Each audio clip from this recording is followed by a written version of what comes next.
Gundabad. Gundabad. I just like saying Gundabad. Hi, everybody. It's Big Ed Mustafa. Welcome to another white-knuckled, riveting edition of Adventures After Dark. I'm your host. I'm Big Ed Mustafa. I am delighted to be here. And we're going to play some Lotro tonight.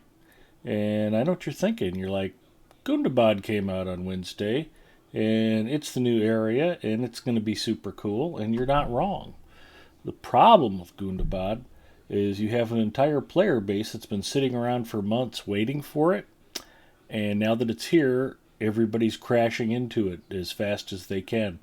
So, I've heard from a couple of people that, hey, we're running into some performance issues here and there trying to quest in Gundabad.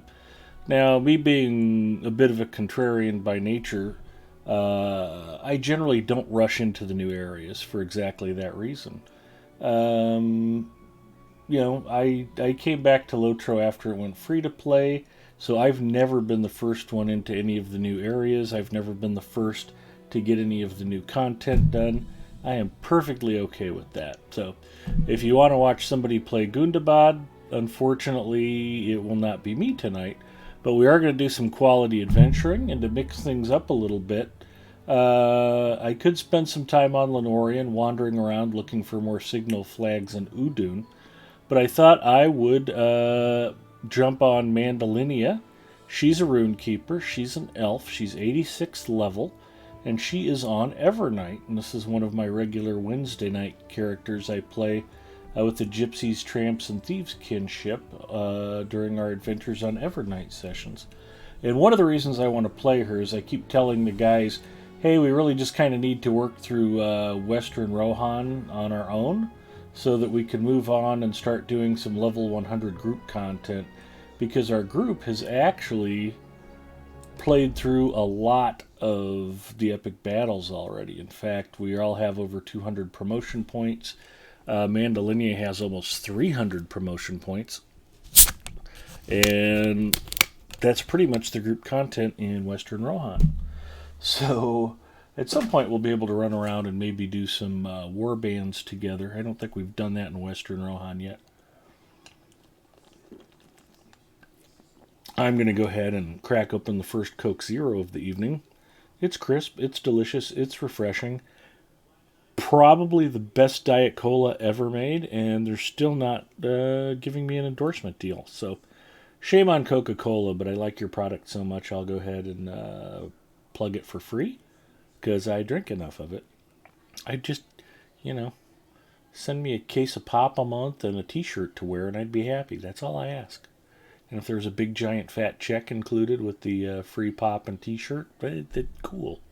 I would spend that money. I promise I would. Boy, is that good stuff. Gipio checking in. Hello, Gipio. I appear to be in Bree, and my bags are not in horrific shape, which is good news.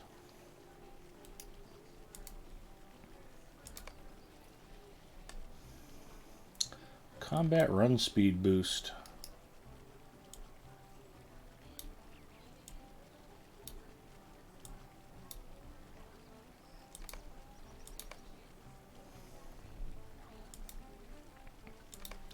So I will go to Gundabad at some point. It will be after it's available for Lotro points, and I don't have to spend cash money on it. Not that you shouldn't spend cash money on Gundabad or any other part of Lotro. It's a wonderful game, and anything you invest in it will be repaid with many, many, many hours of very entertaining gameplay. But unfortunately for me, I am like the last unicorn. I have been a completely free-to-play player for 15 years. I started back in beta, didn't pay for my beta access. I was already an Asheron's Call subscriber, and I liked the game. I thought the part that I saw during beta was a little dull. The game was beautiful, the music was terrific. Didn't see a whole lot original, so I didn't have a lot of interest in subscribing back when the game launched. I came back to it after it went free to play, And thankfully, I got a character up past level 20, left Breland and the Shire, and discovered a whole big world out there worth exploring and new things to see and do. And because of that, I got very intrigued in Lotro and have been playing regularly ever since. But when people mention that you can play completely free to play, I'm the person they point to. So I've never been VIP, not even for a month, not even just to unlock some stuff. To the best of my knowledge, I've never cracked open my own wallet to spend a nickel on this game. I have gotten gift cards that I've bought points with. I have been given Lotro points either from other players or other streamers' raffles or things like that. But I've never spent a nickel on the game. I've got characters at level cap. I've got pretty much all the regions unlocked except the ones I haven't been to yet. But I've got more than enough Lotro points to go whenever I decide it's time to go. I haven't done War of the Three Peaks. I have done Minas Morgul. And when Gundabad is available for points, I will be anxious to get out there and enjoy the content. And by the time that rolls around, amusingly enough, everybody else will have been done with Gundabad and will be sitting around waiting for the next expansion. And I'll be out there enjoying the content, and it won't be laggy. So if you have patience, it can oftentimes be rewarded. Kipio says, I am enjoying Refreshing Coke Zero currently as well. Kipio, that is fantastic news.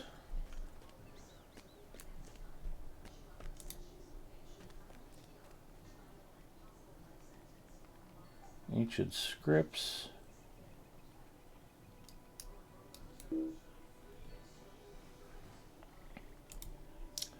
So I think we were discussing how I actually need to do this. If I take my runestone and pop it over there, that lets me do this. So what would I want to increase? Will and Vitality, Outgoing Healing, Frost Damage, Tactical Damage Rating. That sounds like a good thing to increase. Or is that maxed? Oh, it has to be a tracery that I increase. Alright, let's try increasing Heraldry of the Owl. Is that not how that works? That wants me to purchase stuff with Mithril Coin.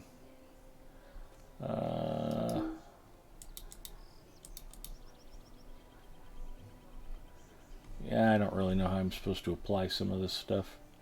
That's okay.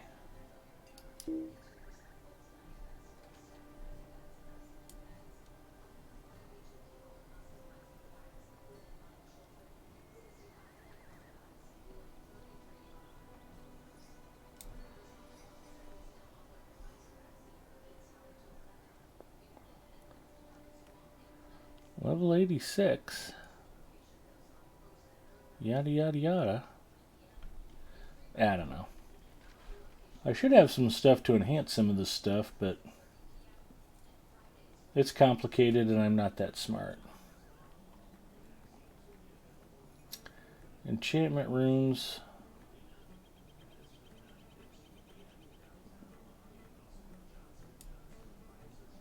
Is there a tracery I wish to enhance?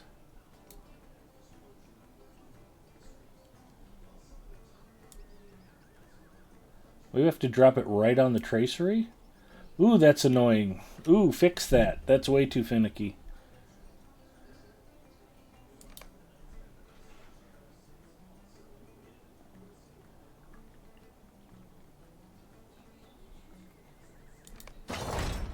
Wow.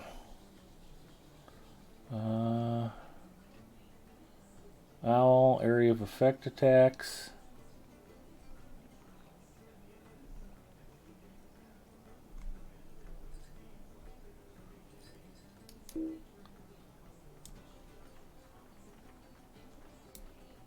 So that's not going to go. It's got to be on a tracery.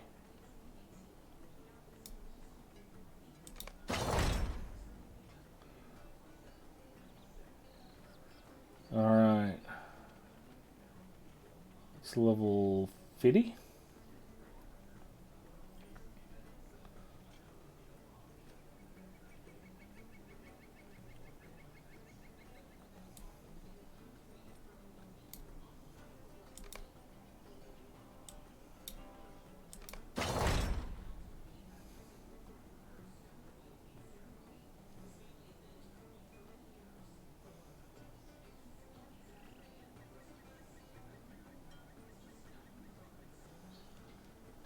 This is a pure healing tracery, so I probably want to do healing and DPS legendaries like I was doing in the old line. And what's this? Oh, these are the level 50 enchantments. I don't know if I can even use these anywhere anymore. These should be maxed out. Yeah, it's just going to go... You can't use those here.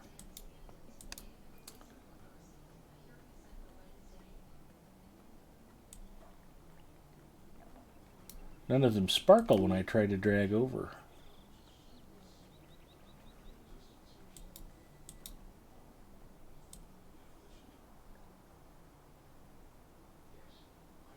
Ceaseless Argument, Empowered Wizardry. These should all be pretty well maxed up. Okay, so at least I got some of that stuff moving. What's that, I wonder? Those are level 126ers. I need to save those. Okay. Gipio says, drag the inventory item into the flame icon on your character screen. Got it. Thanks, guys. I just hadn't touched that for a few weeks, and it was a little foggy. I'm a little foggy. Plus, Mandalini is the only character I've bothered to replace my legendaries with the new stuff on. So I kind of need to get around to that on about 20 other characters. I will eventually get good at that user interface, but like Aragorn once said, today is not that day. Yeah, cool. What else is new? I was talking about getting a Linux gaming and streaming computer together, and I got that done. When I grow up someday, I want to be like Tux Ramus, although I'll probably never have as awesome of a beard as he has.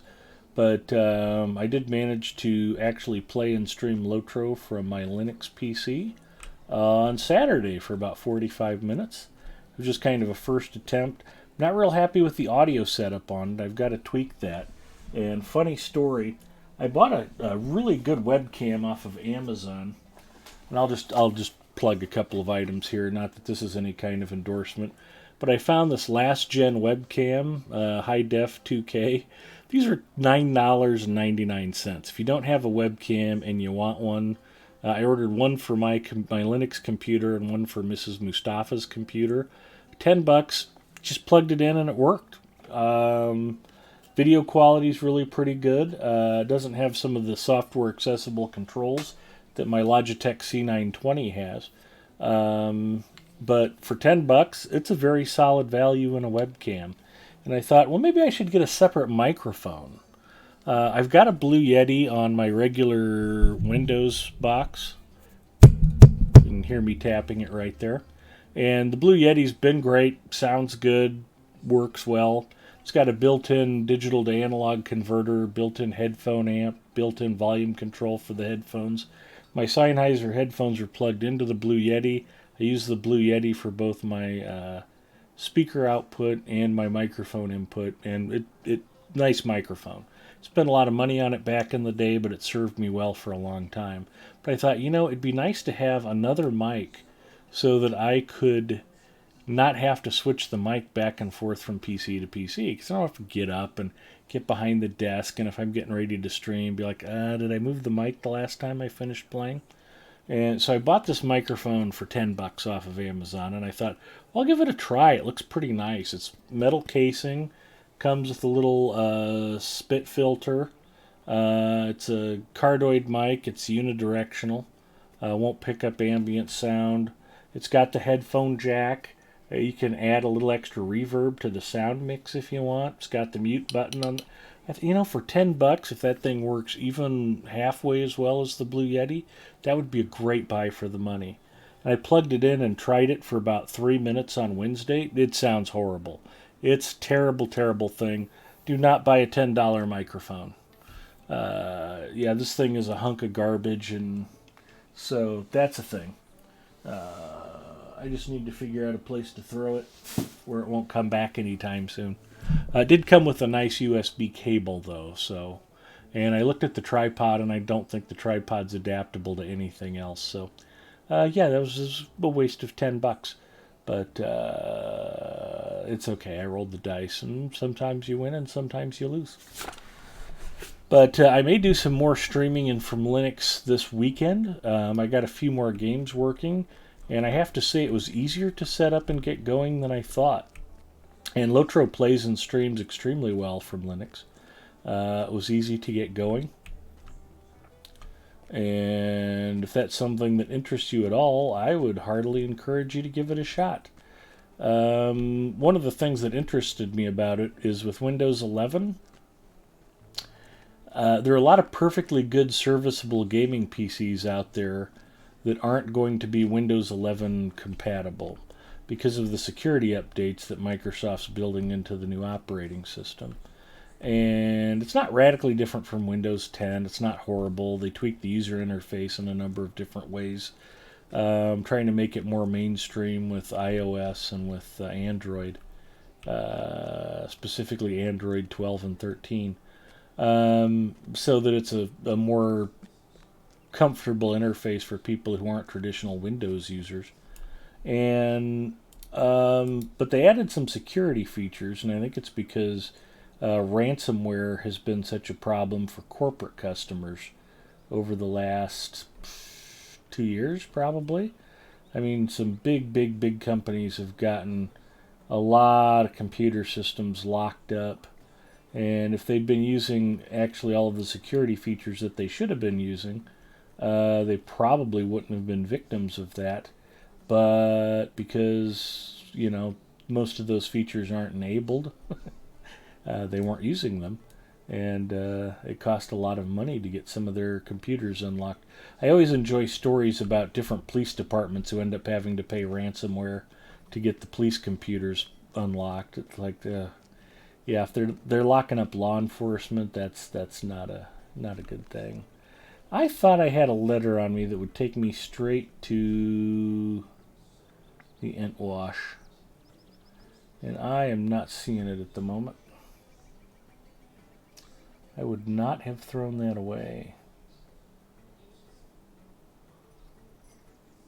Glad I still got my Halloween costume.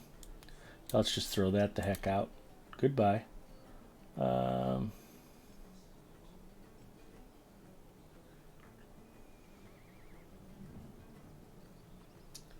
Scrolls. What the heck did you do with that letter, Ed? Don't tell me I'm going to have to get out there the old-fashioned way. I think I might have to get out there the old-fashioned way. That's okay. I at least know the way to go. Although my nearest travel point is probably Standgard, so this is going to be a bit of a ride. What do we got? Galtrev, we got Standgard, Enidwaith, Mirkwood, Forlaw, Oghair. Oh, I do have Forlaw. Where was Forlaw? Not Surrey Kyla. We ride for Forlaw. Edith says, are you trying to get into Western Rohan? I am. Hi, Margon. Tux Ramus is here. Says, great to hear. Hi, Tux. Yeah, I was laughing. A mutual friend of ours, Gormabald, had suggested, if you want a game on Linux, you should talk to this dude named Tux Ramus. I don't think he knew Tux Ramus and I are well acquainted and have talked about this very subject a number of times in the past. Yeah, it's gone really well. I mentioned that I got several other games up and running. And ironically, the one frustrating part I've had is Linux is able to install and run an amazing variety of games. It's not that Linux isn't ready for PC gaming, it's that PC games don't seem to be ready for Linux. When I installed Rocket League, for instance, came up, ran beautifully, and when I went to go into a public lobby, it said, yeah, Epic is no longer supporting Linux or Macintosh, and I was restricted only to local games. So I could create a bot match, or if I had friends at a LAN party, we could all play in a private session. But yeah, no online gameplay from a Linux machine currently. I was like, well, that's kind of lame. Are you trying to get into Western Rohan? It's a map, I think.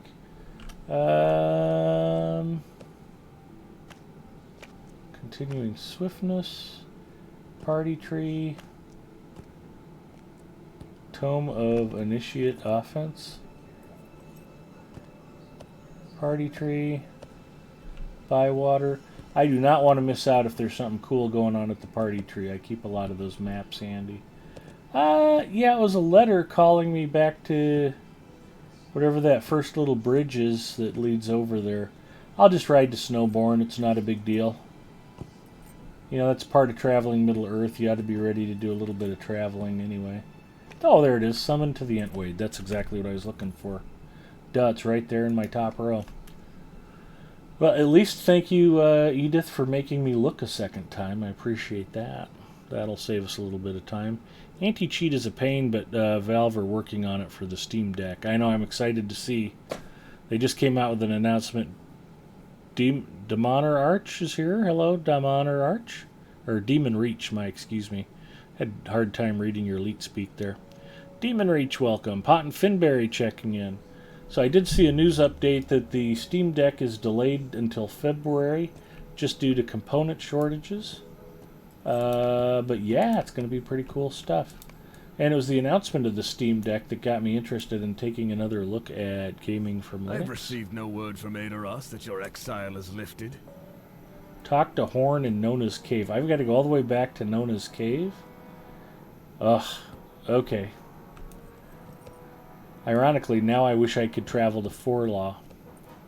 And I get to do it by riding. So here we go. Because I just burned that travel point right before I discovered where the map was. We ride for Wildemore.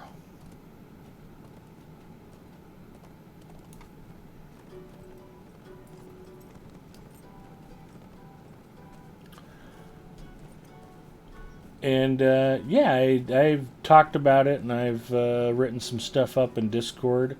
If you want to go to my Discord server and check out, I don't know what you'd call it, a blog post, a forum post, me yammering like I like to. You can find out about how smoothly everything went and what games were problematic. Apex Legends is another game that's a little frustrating right now. Installed easily, came up, looked beautiful, looked like it was going to run great. And then every time I tried to launch a game, it said, sorry, easy anti-cheat not detected on this game client. It would just kick me back to the main lobby. I couldn't even watch the cinematic or go to the firing range or through the tutorial. It wouldn't let me do anything because it didn't detect easy anti-cheat. So that was a disappointment.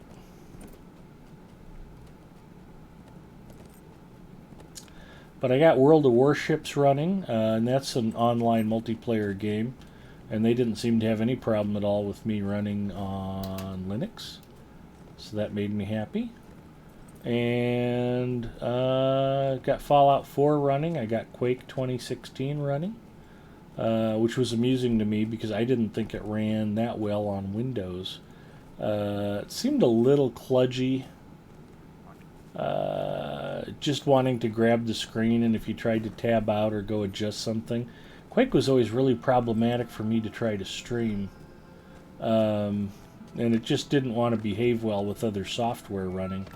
And for some reason it just seemed to settle right in with Linux rather than Windows. But I haven't tried streaming it from Linux yet, so we'll see what the weekend brings.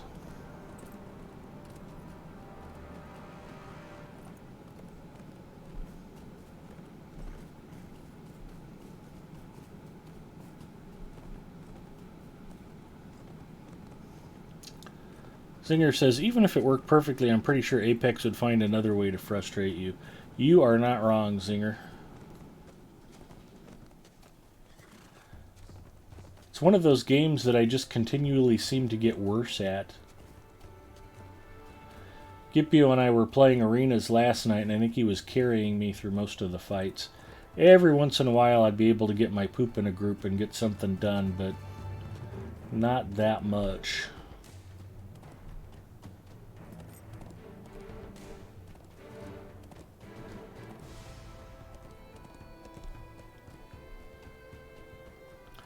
Although, to my credit, I feel like Gipio, having played with me, it means he knows that he can't rely on me to help because of my lack of talent and skill, and so it's forced him to become a better player. So, for that, Gipio, you are welcome.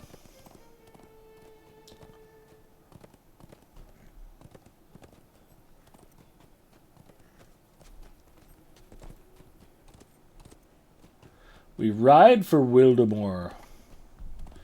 And I might have to fight some high-level orcs here on this trail. Yeah, they're still conning blue. Outrun them? If I get knocked off my horse, I'll have 20 of them beating me.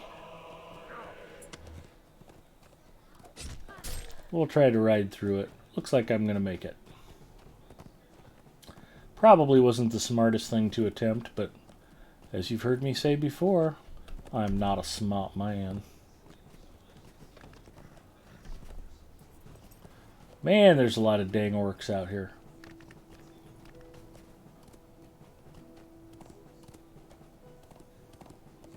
And if I were Forlaw, where would I be? There might be Forlaw up at the top of the hill over there.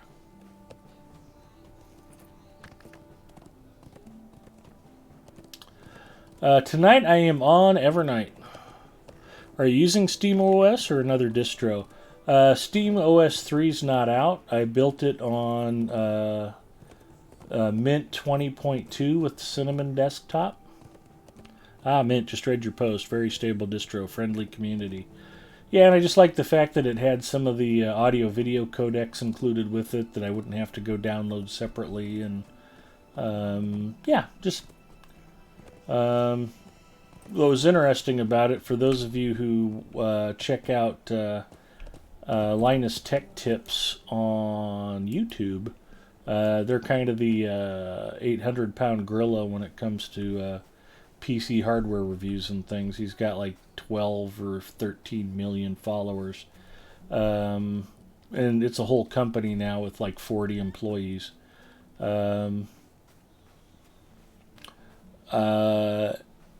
Linus and his buddy Luke kind of got the same idea to do the same thing, probably for the same reason. Valve announced they were going to do the Steam Deck handheld computer, and it was going to be Linux-based PC gaming. And that's what kind of intrigued me. It's like, they've done this before. Why do they think it's going to be more successful this time? And they were talking about the development work they were doing with Proton, which is one of the translation layers that lets you run PC games on Linux that are designed for Windows. And I knew that they had their own OS, and they're going to be coming out with an updated version. Instead of 2.1 or 2.2, it's going to be Steam 3.0. But it's going to be mostly new from the ground up. The old one was based on Debian, and the new one is based on Arch Linux. And so it should be fairly different from the ground up. But Steam, or I should say Valve, tried to launch like a Steam box, which was going to be a living room console for your entertainment center to do PC gaming. And a lot of the Steam box features are still built into Steam. If you've ever used Steam in big picture mode, that was basically their user interface for the living room. And I have used it occasionally because I have a Steam Link that connects my PC here in the bedroom out to our entertainment center. And I can sit on the sofa and play my computer games, my computer being on here in the bedroom, just across the network. It does add some extra latency, though. I found playing that way did not help my Rocket League game very much. being late to the ball and being late to your shots and mistiming everything because you've got an extra 150 milliseconds of lag built into every keystroke, that can be a little frustrating. But I think for a lot of single-player games and RPGs, it would work really well. But in our house, Mrs. Mustafa rules the television. So we do have an understanding that from September until February, I do get veto rights over the television. And then once football season is over, she gets the remote back exclusively. So, but yeah, it's been an interesting experience so far. I just watched the 14-minute YouTube video about getting games up and running on Linux Mint, and the first 4 minutes were about installing your custom NVIDIA drivers, and the box I'm using's got a Radeon video card, so I got to skip the first 4 minutes and go straight to the part about installing Wine and Steam and oh shoot, now I'm blanking on the app. It's like Lotris. There's another app that you can use to manage and launch non-Steam games. I gotta go find Nona's Cave here. Don't delay, shop LTT today. Yeah, I figured a few folks would know who Linus and Luke are. But they've been doing a challenge where they convert their main gaming boxes to Linux, and they have to use Linux for all of their daily driving gaming needs for 30 days. And if either of them switches back prematurely, they have to dye the Windows logo into the top of their hair. So that's pretty funny. But yeah, those guys are kind of doing the same thing, and I was just sort of laughing because I got the box built and was streaming on it before I saw their episode 1 video, and it turned out that Luke actually went with Linux Mint 20.2 Cinnamon Desktop, just like I did. I was like, wow, that's a coinky-dink. But Linus had originally tried Pop OS and had a heck of a time. He basically bricked the system trying to get Steam installed somehow. He ended up switching. So, yeah, it's just funny how lots of people probably got the same idea at the same time, just based on the Steam Deck announcement. So if you saw the Linus Tech Tips video and you're like, oh, Ed's imitating Linus Tech Tips, it was actually sort of a simultaneous idea.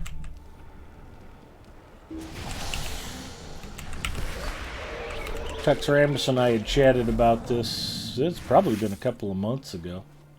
So this was something I had in the works. I had to get Mrs. Mustafa's new PC built first, and then I could take her old PC, which is actually my old PC, and then I'd have a computer to play around with.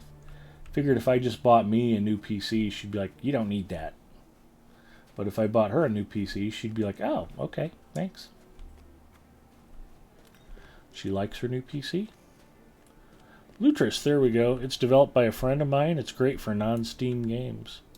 Yeah, one of the games I haven't been able to figure out yet that I got to do a little research on.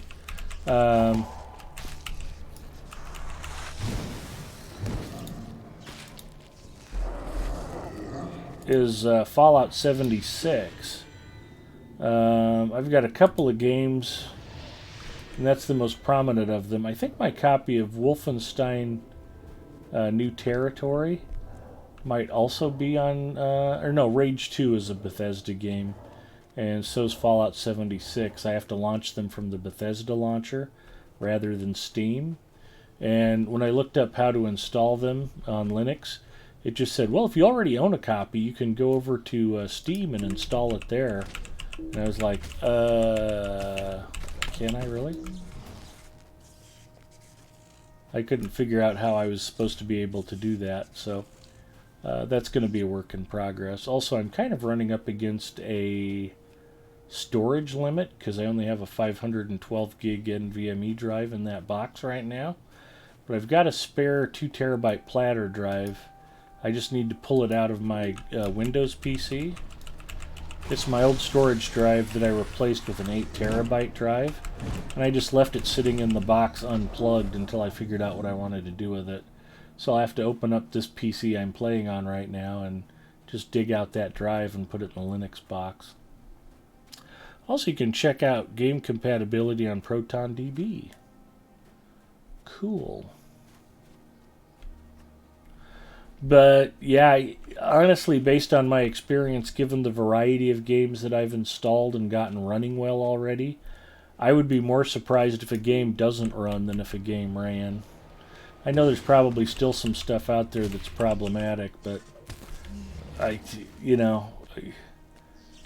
Fallout 4 and World of Warships and Doom were all, just slightly flaky at times on Windows. So to have them all come up and run perfectly well on Linux was a very pleasant surprise.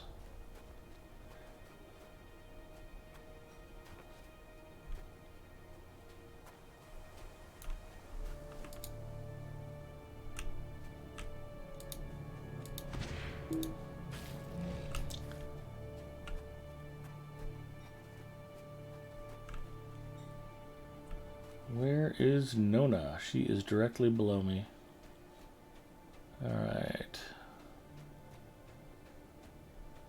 See if we can parkour this without dying here.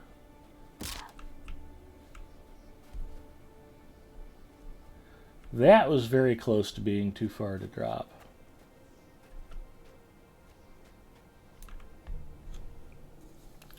Lord Smooch is checking in. How the heck are you? Lord Smooches, I am doing great.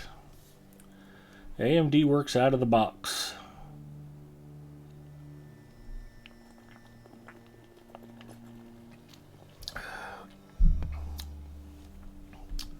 SKDX Killer checking in, yo. Hello, Nick. Nick got the distinct pleasure of hearing me try out my new $10 microphone. He was also not a fan of it. I have decided what I must do.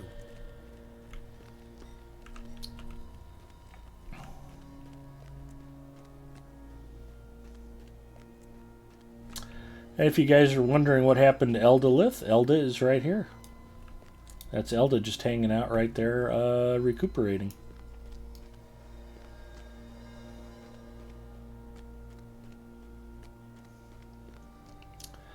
Is there a DLC in this game or content you have to buy?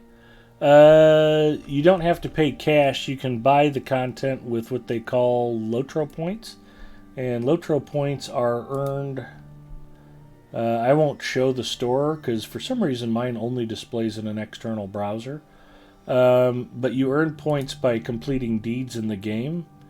And you can unlock just about everything through Lotro points earned from playing the game. The king must hear what happened in Wildemore.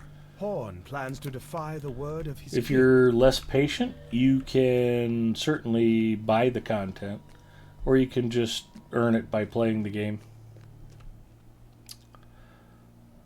Ramen XO says there's also in real life job points you can spend on the X-Pex. Do you PvP? Not in Lotro. I have been out to the Ettenmoors before. Player versus monster player's a thing.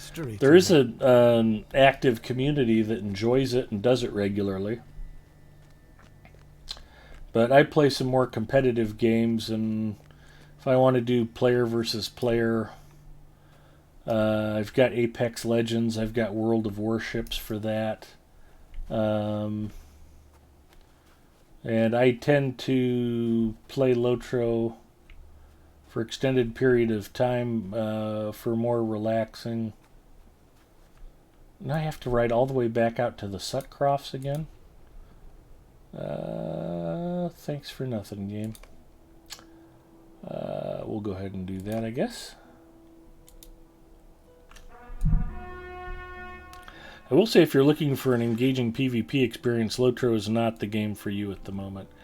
Yeah, the developers have talked about going back and rebalancing player versus monster player and enhancing it. And I think they wanted to get Gundabad and the Brawler out, and there's talk about adding a River Hobbit class next year.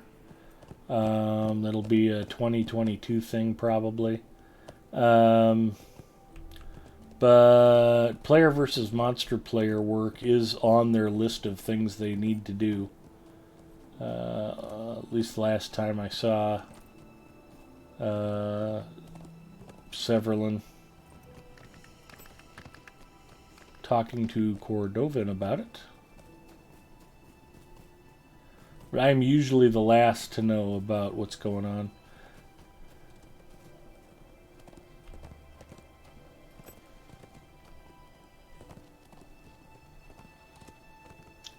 A Gundabad update came with a bunch of player versus monster player updates already. Oh, no kidding. I hadn't heard that, Ponton. Thank you.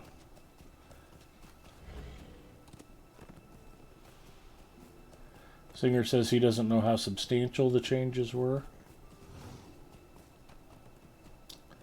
I can believe that.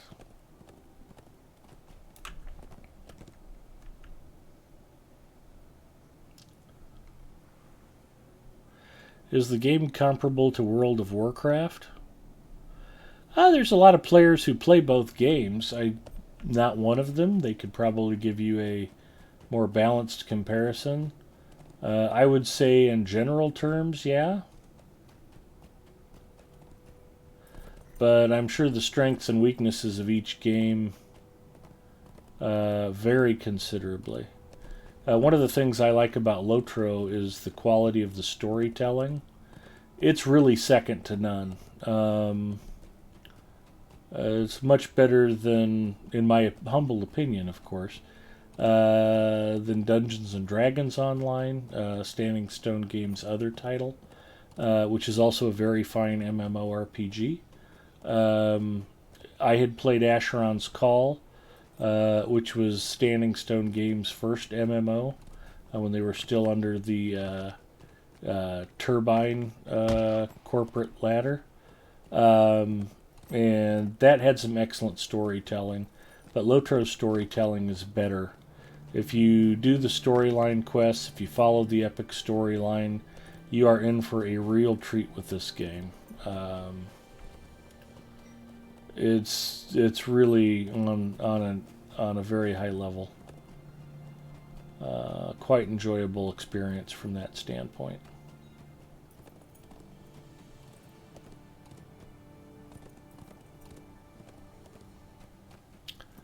Lotro was somewhat a WoW copy, I've read.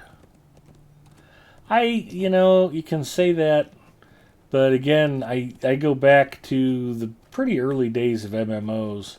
When WoW came out, it wasn't that much different from EverQuest. It wasn't that much different from Dark Age of Camelot. I mean, there were other MMOs that came before World of Warcraft that World of Warcraft, let's just say it was influenced by them, to put it kindly. So, you might say that Lotro and WoW were developed from the same playbook. I think that would be a fair assessment.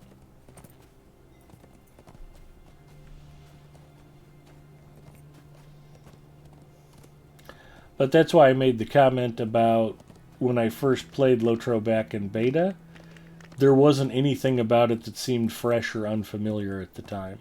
The graphics and music were quite beautiful by the day's standard, but I didn't see a whole lot of original thoughts, at least not while I was going through Arid Loon and Breland during beta. It wasn't until I got out into the broader world and began enjoying the variety of landscapes and the diversity the game had to offer. One of the things I've also always liked about Lotro compared to some other MMOs, it feels like a cohesive world. The different regions aren't just leveling zones. I mean, they each have their own story. There's things going on in each of them. There's conflicts in each region. And it feels like they would be going on whether you were there or not to participate. And that's different from some other MMOs I've played where it's just like, okay, here's your level 10 leveling zone, here's your level 20 leveling zone, here's your level 25 leveling zone. And it's like they're all just sitting out there waiting for you to come along and start grinding. And Lotro doesn't feel like that. Middle Earth feels like a place that's alive, a functioning world, a functioning landscape, a functioning ecosystem where the characters have their own lives, they've got their own struggles, and things would be happening whether or not you were here. That's a long drop, Ed. Let's not ride off that cliff. I think I need to go north a little bit. That would be a one-way trip.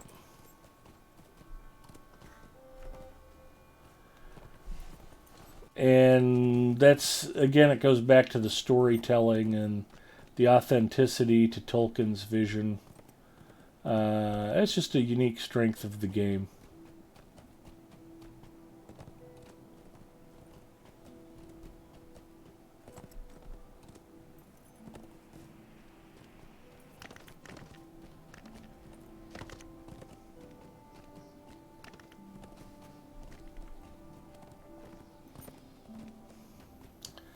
(64-bit) servers.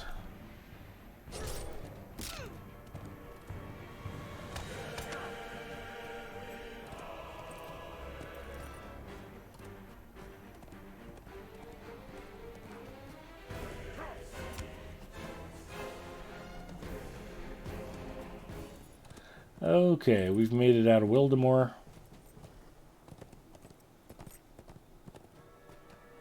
We ride for the Entwade and for glory.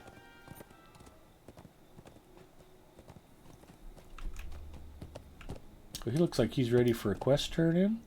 Or does he want us to go ride with him? He wants me to go ride with him. That's not going to happen right now. Goodbye.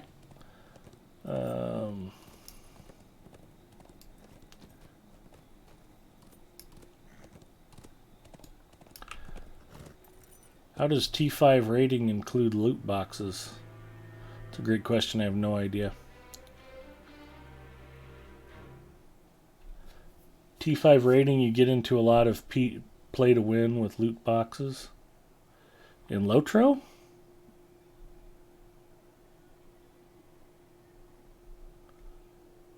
I do wish they had some sort of automated instance queue like other MMOs. I would play more DDO for sure if I could more easily group with others.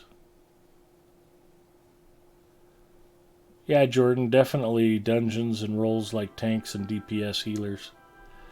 The character I'm on now, the Runekeeper, casts elemental spells, fire, ice, lightning, and generally I'm geared for DPS, but they also have a healing trait line I can convert to.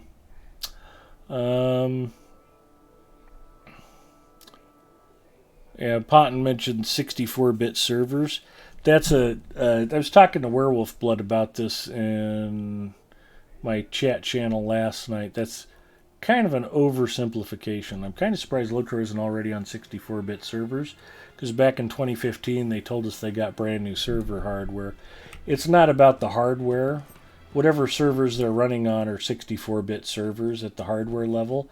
The code has to be completely re-optimized, and one of the reasons why Lotro has struggled to grow is the game client and the server side software was written for basically 2005 hardware. It's not designed to multi-thread. It's not designed for multi-core. They can upgrade it to be 64-bit instead of 32-bit, which is a smaller change. But all that does is allow access to more memory, which on the server side may actually help. They may not be wrong about that. But, a modern client and server package like ESO or New World is going to run a lot better on modern hardware simply because it's designed to run on modern hardware.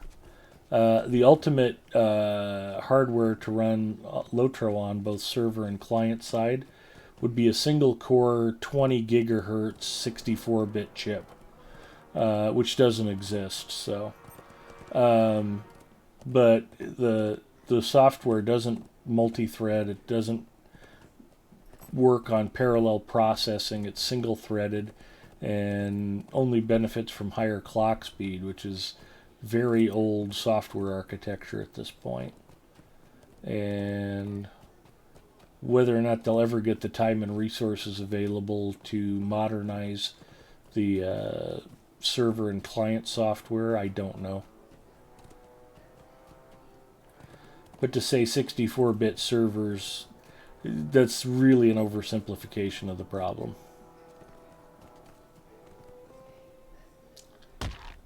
We ride for the Sutcrofts.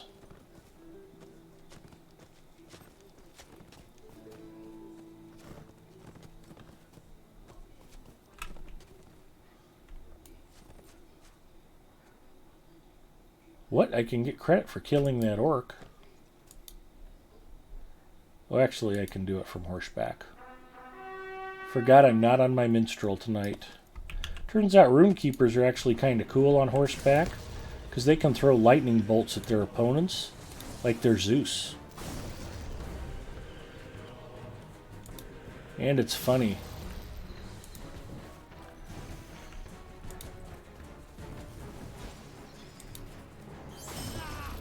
There we go. He can't catch me because I'm on horseback, but I can hit him with lightning bolts from way far away. Things that are hilarious.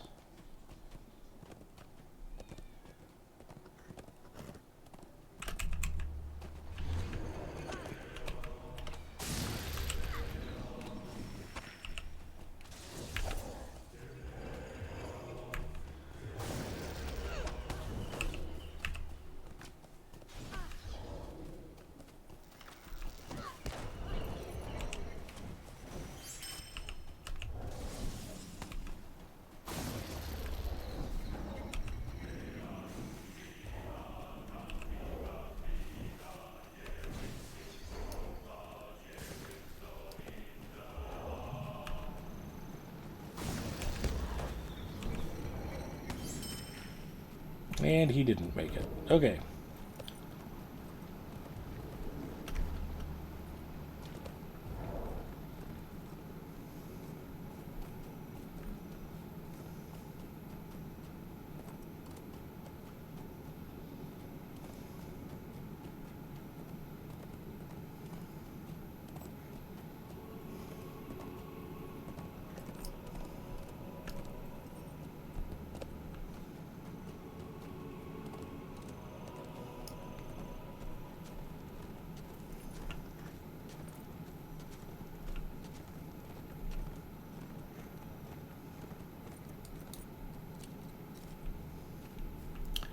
Alright, let's see what we got here. Wish they would set up two-factor authentication for accounts. Yeah, getting accounts hacked sucks. They gotta make money in Lotro these days. I think it's just a bit egregious. Luckily, most of the player base isn't interested in that level of play to win.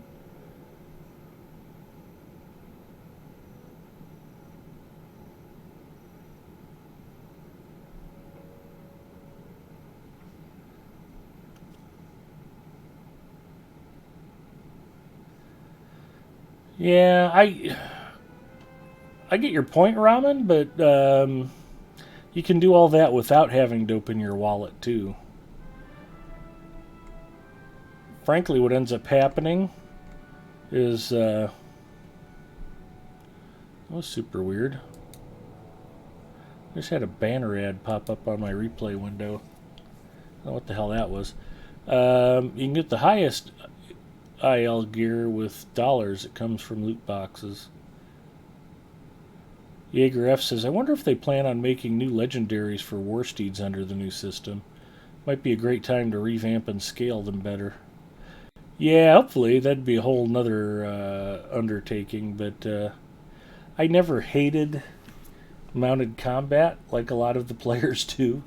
But the experience varies wildly depending on which character class you're playing. Fanch is currently directly after an expansion, possibly a week ago? I don't think so. Yeah.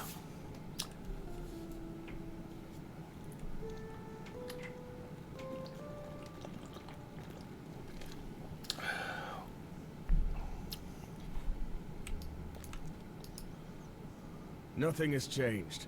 I have not received word from Edoras that you may pass. Wait. There is something familiar about that man. Is it Gleowine?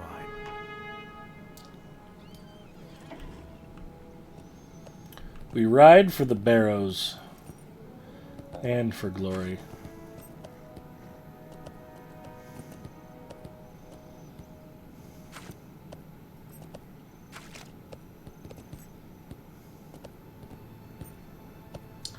Hello, Rohirrim defenders.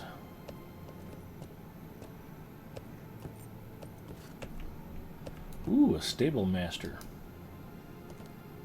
I am afraid of what is happening to these lands. Because you're so far from Farathilion? Oh, that comes later.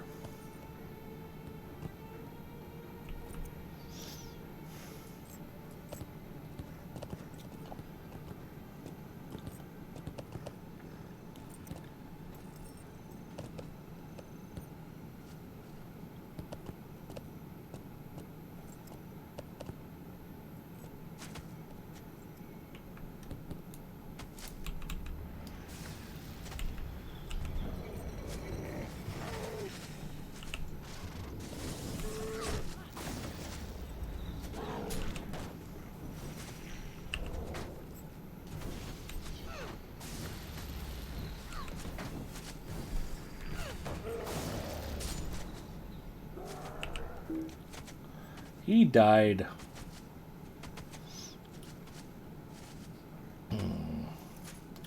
Alright, where was I heading? Edoras? That sounds right.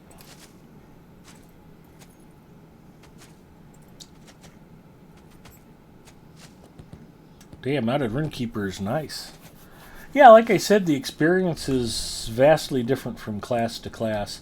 If you are on a hunter or a minstrel, the best way to do mounted combat is to immediately get down off of your horse and attack from foot, because attacking from horseback will only slow you down. It's quite aggravating. This is the Rohan housing area, I believe. I have to ride around this.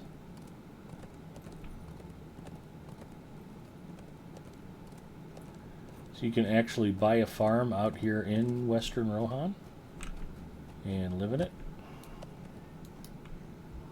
I do not know if we will survive this onslaught. Yeah, I don't know if you'll survive either.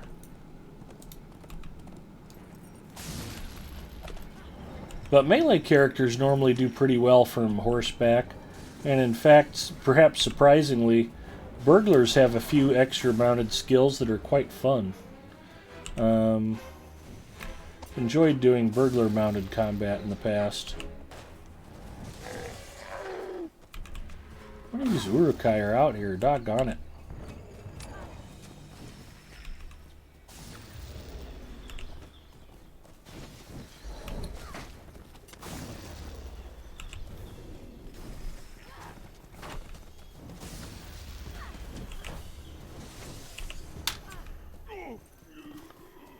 There we go.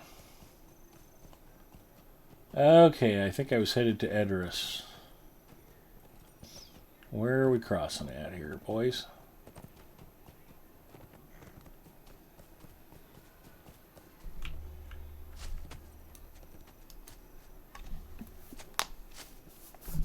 I heard they were going to upgrade the servers to x64 architecture in the near future. Again, that's really more of a software transition than just a hardware upgrade. Whatever servers they're running, server hardware's been x64 compatible for ages. So I'm sure they're talking about needing to modify the server software to take advantage of it.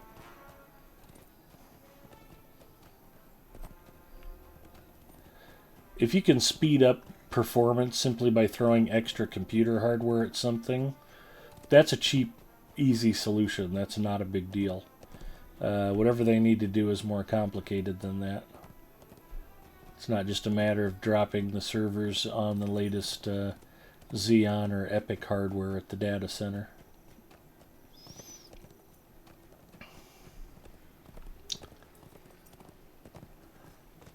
Yep, that's exactly right, Ramen.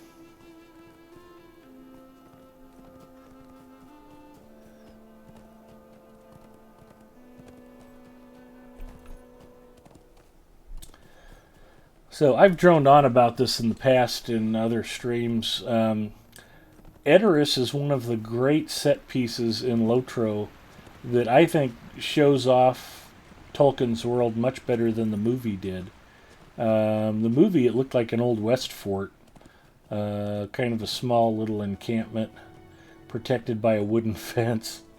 And here in game, Edoras looks a lot more like a sprawling capital on a hilltop. And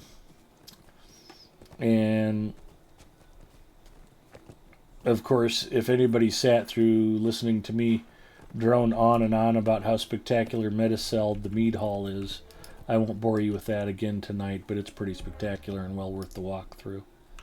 It's just a beautiful building covered with fantastic tapestries and a lot of really neat, rich detail. What can we throw away? Dirt. Dirt would be good to throw away.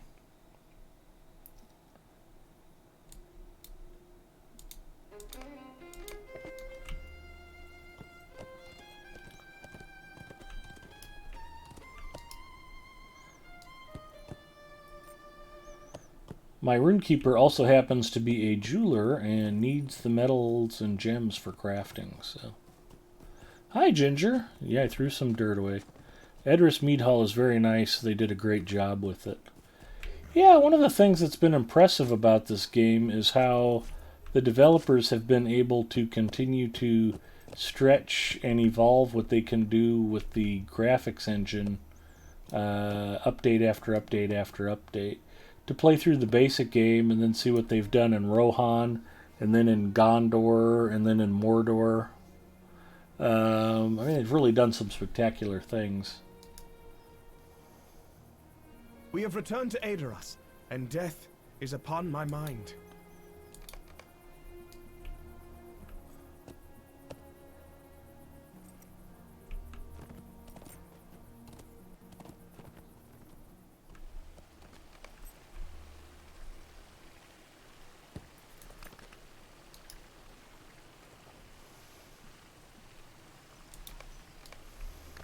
Unless I am very much mistaken, that horse is Shadowfax, Lord of the Maris.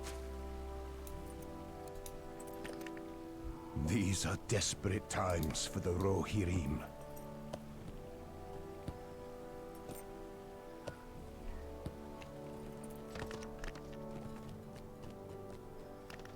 But I'll take the long way around just to show off a little bit more of the town. But there are towers and houses and tent encampments and shops and people.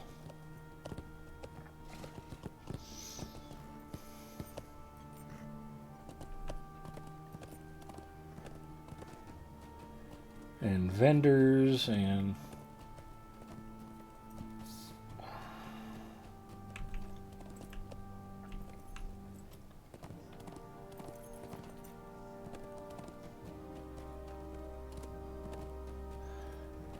Edoras is a big, big place.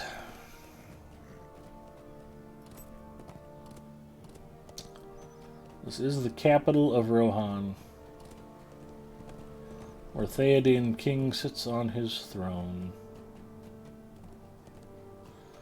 And there's a whole southern section of town over here.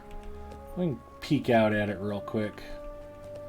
But to give you an idea of the size, I mean, there's all kinds of buildings and walls and towers off that direction as well.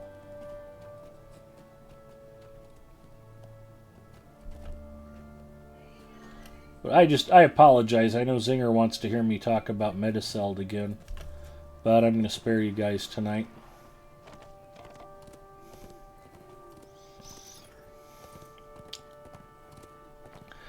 Larnerfang checking in. Hello, Larnerfang.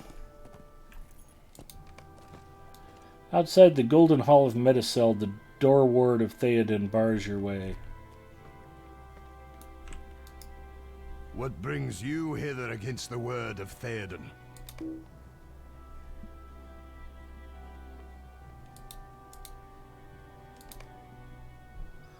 Yeah, I don't really care about those.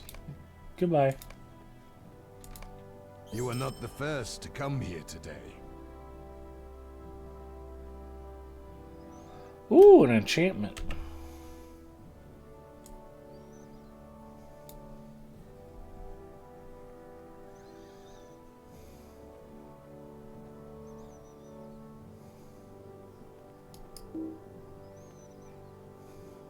I have to open that box. Okay, that'll have to wait.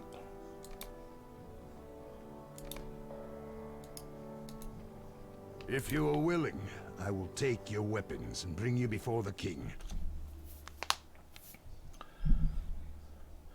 Glad to see Ed Lotroing. I missed the We last have few. returned Hi, to Odranus. Medicel against the king's orders. Someone But we send do that not man a seem to be carry-all, the only ones right? coming to the Golden Hall to speak words of warning. Margon says, Ed, important question. What are the snacks tonight? Pizza rolls or nachos will do. We'll see if Mrs. Mustafa will take pity on me and get me some snacking.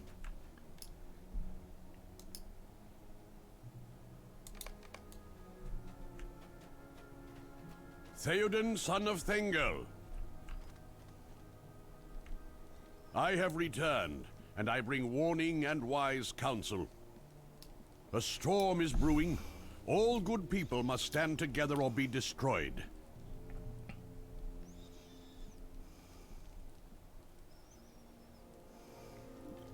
I greet you, Gandalf. But why should I welcome you? You bring troubles wherever you go.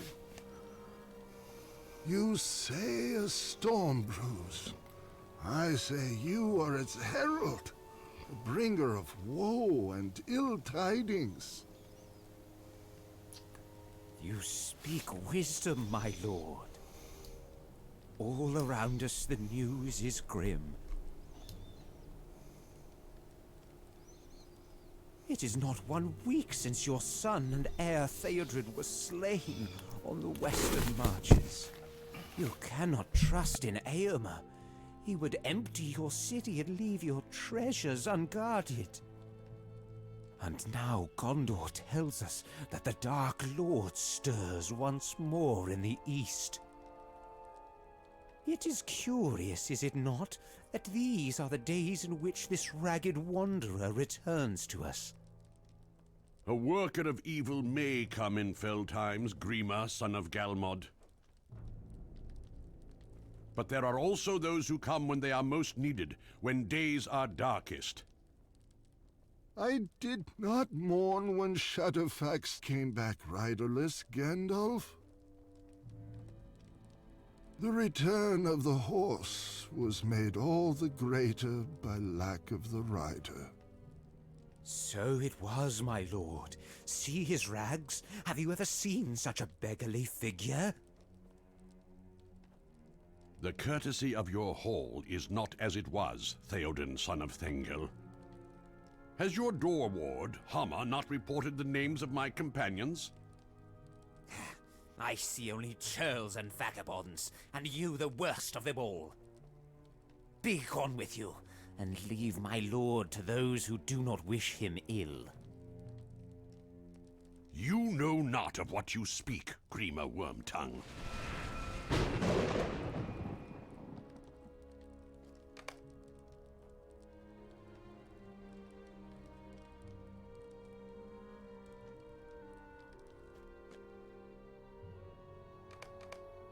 Theoden, I offer you my counsel, if you would have it. I have ever been a friend to the House of Eorl, and would not see it come to its ending. Nor would I, Gandalf. But it is so dark. Oh, there we go. So That's okay. I wasn't dark. talking anyway. Thanks. No, my friend. Not all is dark. I'm letting Gandalf Behold, speak. Beyond your darkened windows, there is light. The skies shine above, as they always have. Will you heed me? Now I see the shadows for what they are, Gandalf. They are fleeting, like a grim memory. How came this to be?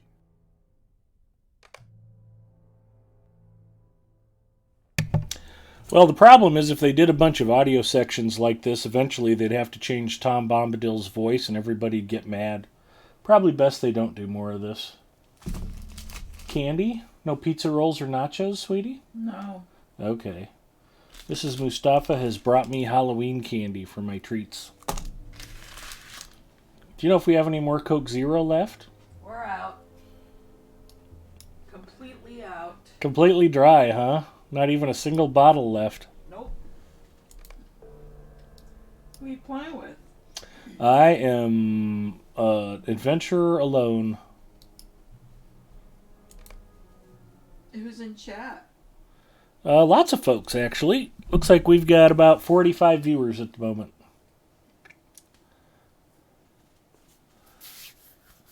We need to get Big Ed a kegerator, but with Coke Zero in it instead. Exactly.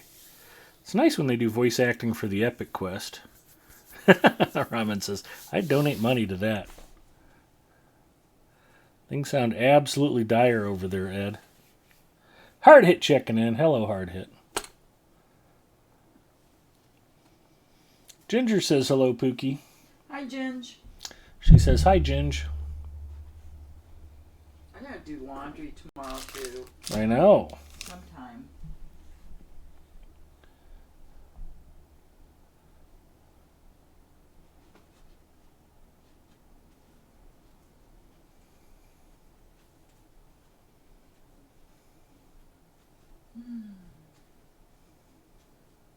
Unless, did you say you wanted nachos? Nah, I'm pretty full. I was mostly just screwing with you. I'm okay with Halloween candy. Good. I'm gonna need some Coke Zero to wash it down, though. I love you. Yeah.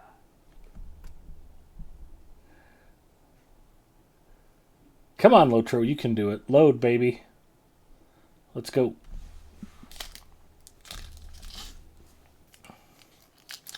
Okay, first piece of candy is called a Witch's Brew Kit Kat. I think it's just some kind of, I don't know, vanilla Kit Kat thing. They did change Tom's voice. I missed the old version, but we'll get used to the new version. I know, Ponton, I was being a little sarcastic. Ramen says, I actually have 3 Coke Zeros in my fridge at the moment. Can't drink them anymore, so they're sat there for eternity or until my wife is desperate.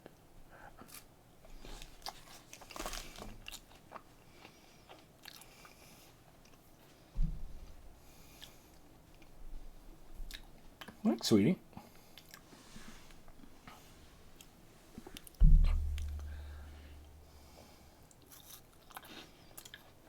Oh, I got disconnected from the game. That's a bummer. You want a drink? Mm-hmm. Okay. Excuse me while I reload Lotro, y'all.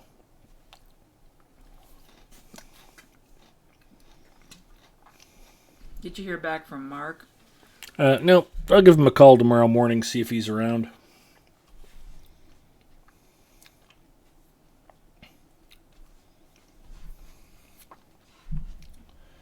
And he doesn't like us using his real name on the internet, so we'll just call him Daddy Hutch.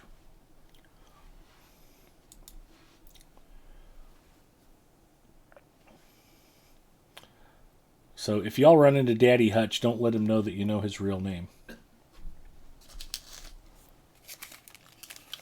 Singer says, that's all pretty much left at my local pharmacy, various Kit Kats and various Reese's Cups.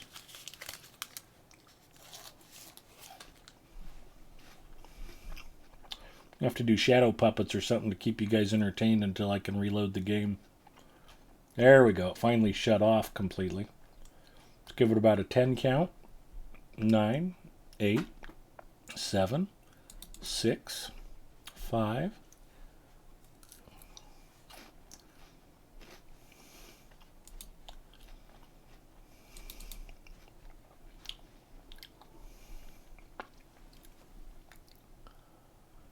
OMG, I left my dog outside.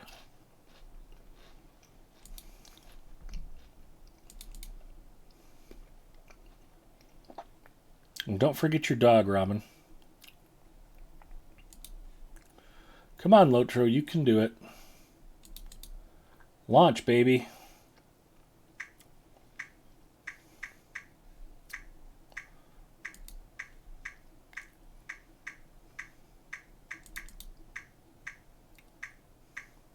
There it goes, finally.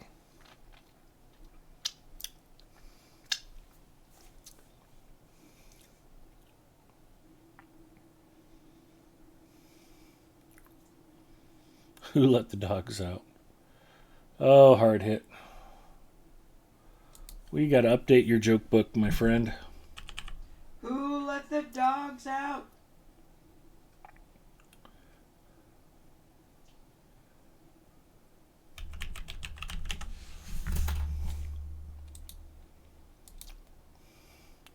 Now you got Mrs. Mustafa singing. It's just a mess.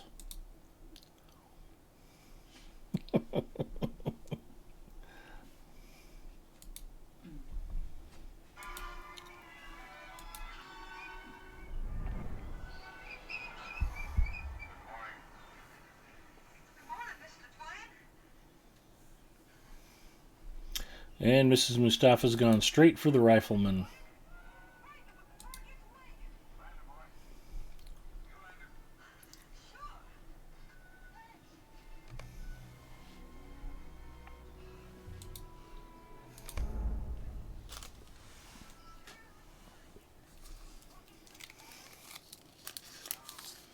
We'll eat these in order from least favorite to most favorite. So I have a second Witch's Brew Kit Kat I'm going to eat. And they're fine. I'm not saying they're bad by any means. They're candy, so, you know, it's sugar. But I've got a peanut butter cup and a Butterfinger.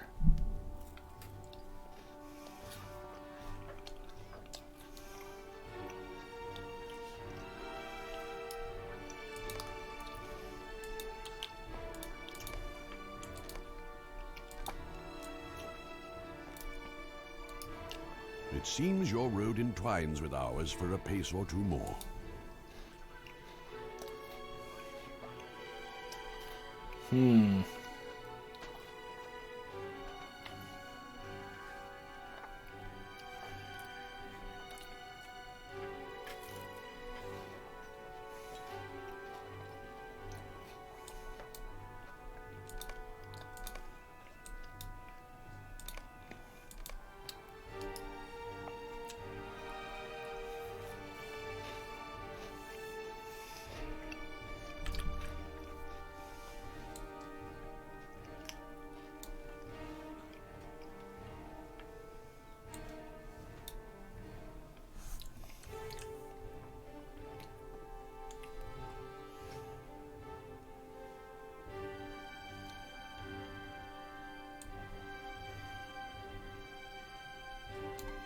These must all already be max too.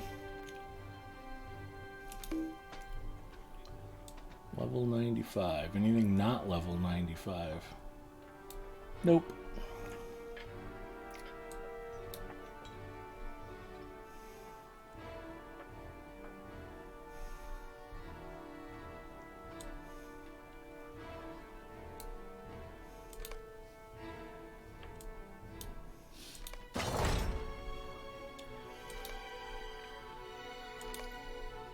Okay.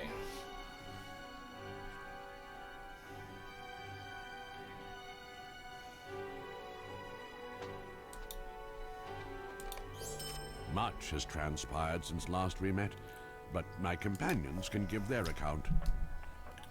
Aragorn, Gimli, and Legolas. We meet again, my friend. I am glad of it. I'm glad that you're glad. It is good to see you again, though we are met on the very precipice of danger. I have cloven a number of orc skulls since we last met, but it is not enough. Hi, Theoden. How the heck are I you? feel as if a heavy shroud has been lifted. Waffles from my checking sight. in. Hello, Sir Waffles. I've had a good week. It's been a very good week, actually.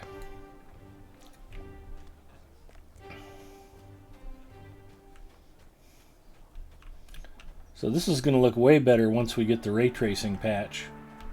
It's not really a thing. But here's some of the tapestries. I'll just walk by a couple of them so you can see them. Beautiful, intricate detail. The woodwork, I mean the pillars and the detail is just really marvelous. The horse statues, the chairs with the shields and the antlers, it's all just really well done. Mary Rose checking in. Hello, Hobnugget. How are you? Bacchus is here. Hi, Bacchus.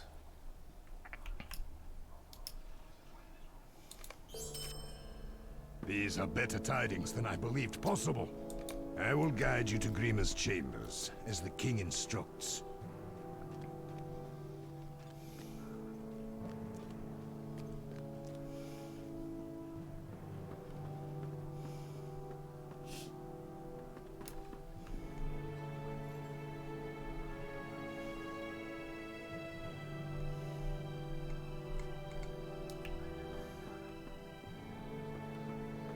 It's important that I eat the Halloween candy so that Mrs. Mustafa can't. I'm trying to protect her from it.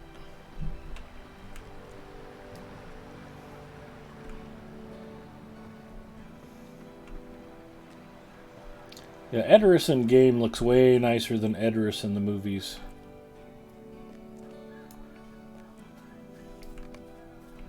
You've found the entrance to Wormtongue's chambers. Do further treacheries await within?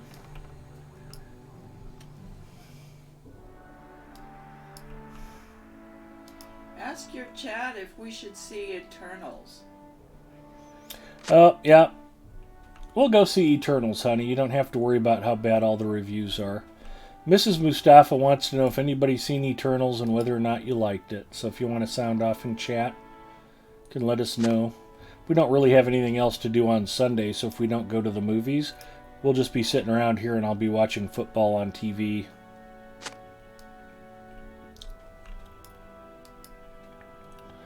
I'm happy to get out of the house. More fancy in game. Well, it's just a better representation of what the capital of Rohan should look like. That's all.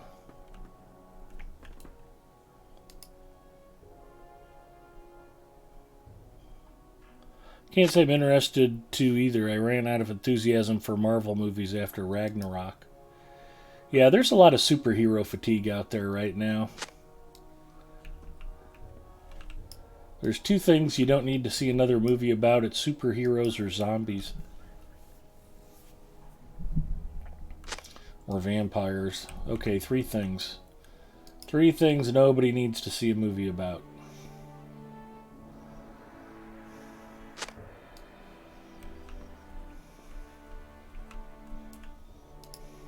What did you find there?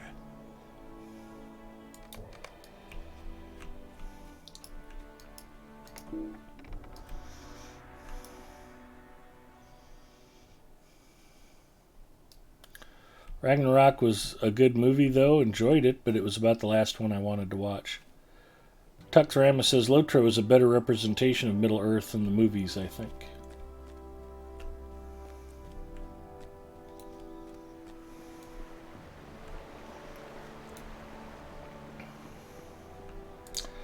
Well, I was kind of blown away by how synchronous they are. I hadn't watched... Must have been the Two Towers where Frodo first runs into... oh, don't blank on the names. Faramir in Osgiliath? Or in Ithilien, I should say. And there's a shot in the movie of one of the Nazgul flying above Osgiliath. And, I mean, it looks just like the game. And you can even see the Dome of Stars with the dome cracked open. It's like, holy cow, that looks just like in the game. So, I think a lot of the development definitely was not designed to contradict the movies. I'll just leave it at that. Every one of those items was a gift. Where did you get these items?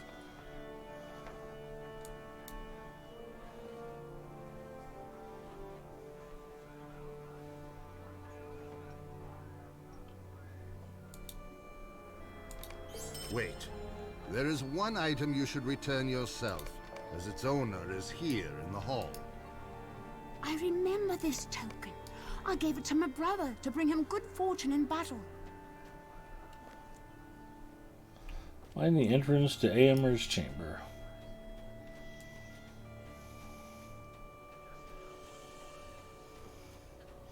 Spider-Man Far From Home. Shang-Chi is good. I've heard Shang-Chi is good.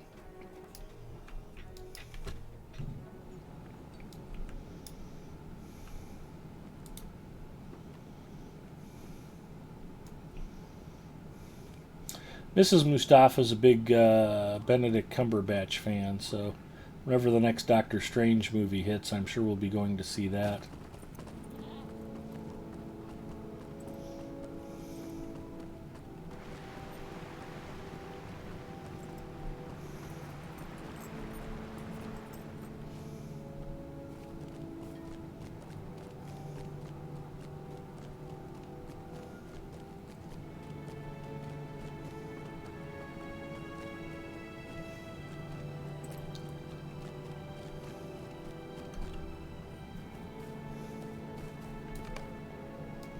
Found the entrance to Eomer's chamber, where until today he has been imprisoned by command of the king.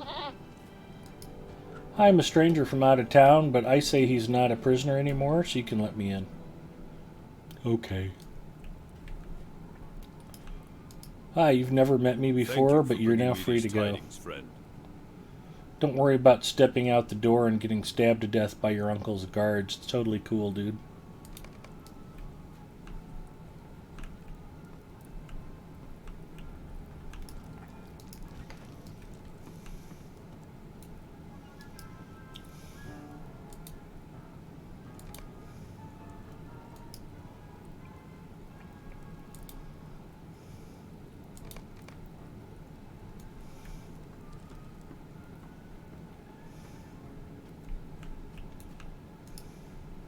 Return to my sister and give her my thanks and my love.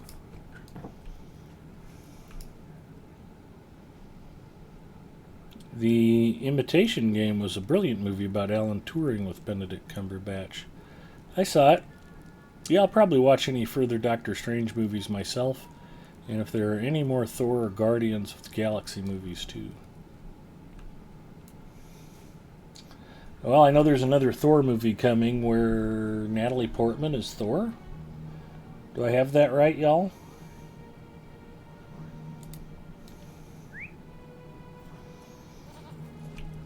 Or is that just something I thought because Mrs. Mustafa elbowed me in the head really hard while I was sleeping?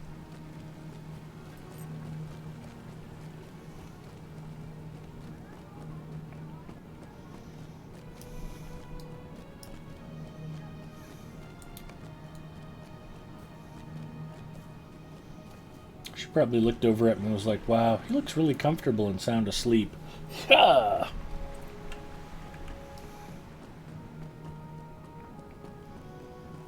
Rings a bell. I think that's been announced.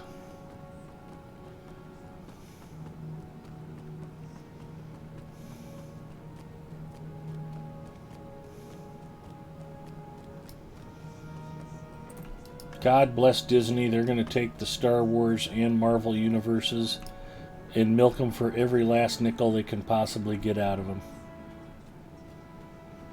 They'll be dry, soulless husks of their former selves by the time Disney's done.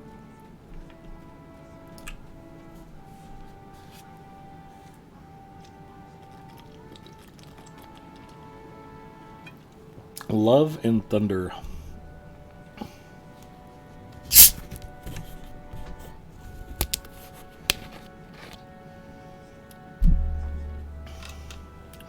Today was Disney's Plus Day, so they went all out.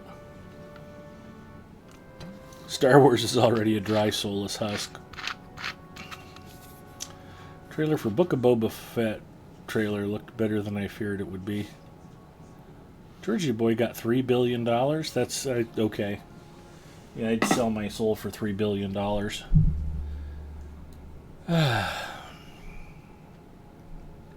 It's a lot of dollars. My brother is free of his cage? I delight to hear it. All the people of Rohan will need to stand if the kingdom is to survive. The time has come for Theoden to step beyond the confines of his hole. I am ready to look out upon my city with unclouded Jar Jar eyes. Binks killed Star Wars. Theoden King has stepped beyond his hall to Rogue look One upon the gave kingdom. me hope What will he see, I for wonder? Star And will Wars. it move him to strike down the evils arrayed against his people? Somewhere out there, there's still somebody willing to We make a returned good in Star time, Wars movie. But should we have returned at all?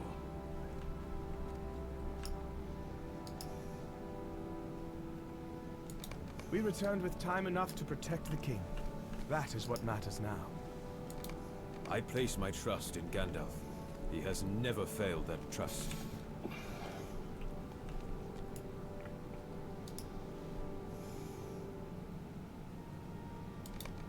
You speak of a secret hope, Gandalf, but my heart is heavy. Alas for Boromir of Gondor. Alas for my own son, Theodred. The young and strong perish, while the old linger on. It is a cruel turn. Your strength is not gone, my friend. It lacks only your sword to return in full force. Ah, where is Herogrim? Grima took it to keep it safe. Where might he have stowed it? Take this blade, my lord. It was always yours to command.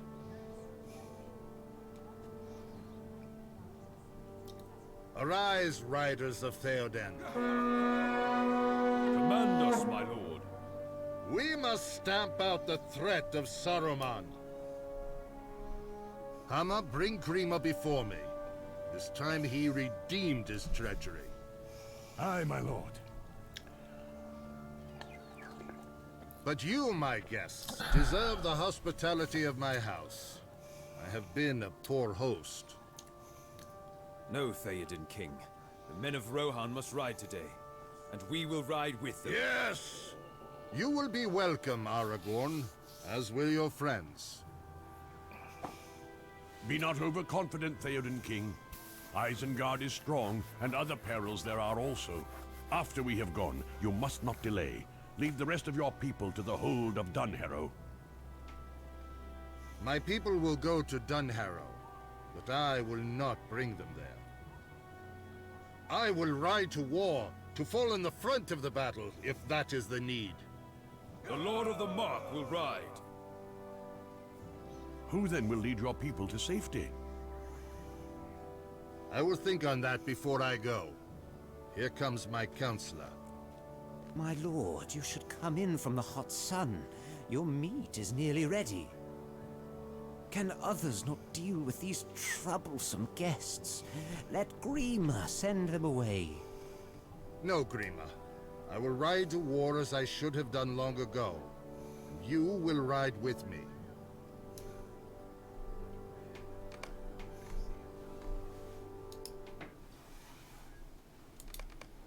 But I do not send you away, Grima. I ask you to ride at my side and thereby prove your faith. Will you do this?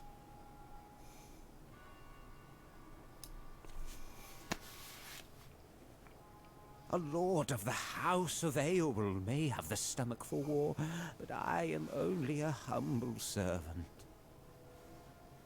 Let me stay behind, a faithful steward to keep your hall until your return.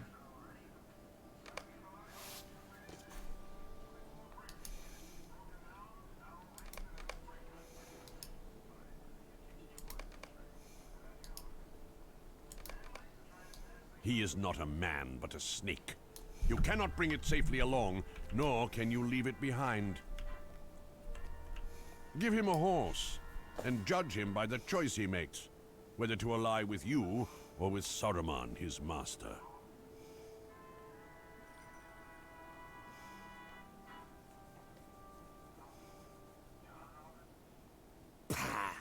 No, do not harm him. My mercy is now ended. If I see him again, it will not go well with Grima. I go forth to battle. It is like to be my last riding. And Theodred, my heir, is slain. Who shall I leave behind to rule in my stead?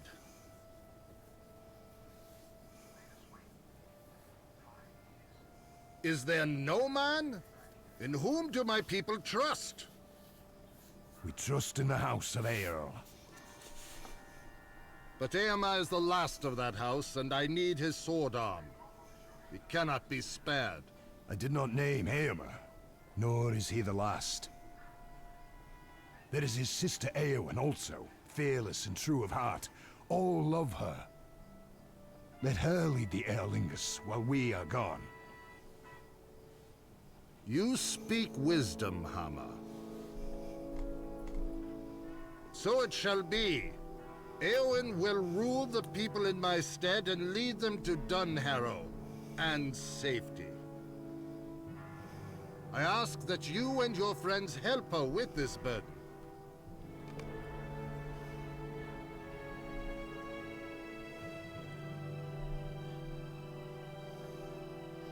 Okay, now I can catch up on chat finally. Bacchus agrees, yes, Rogue One was actually really good, far better than any of the sequel movies. Agreed.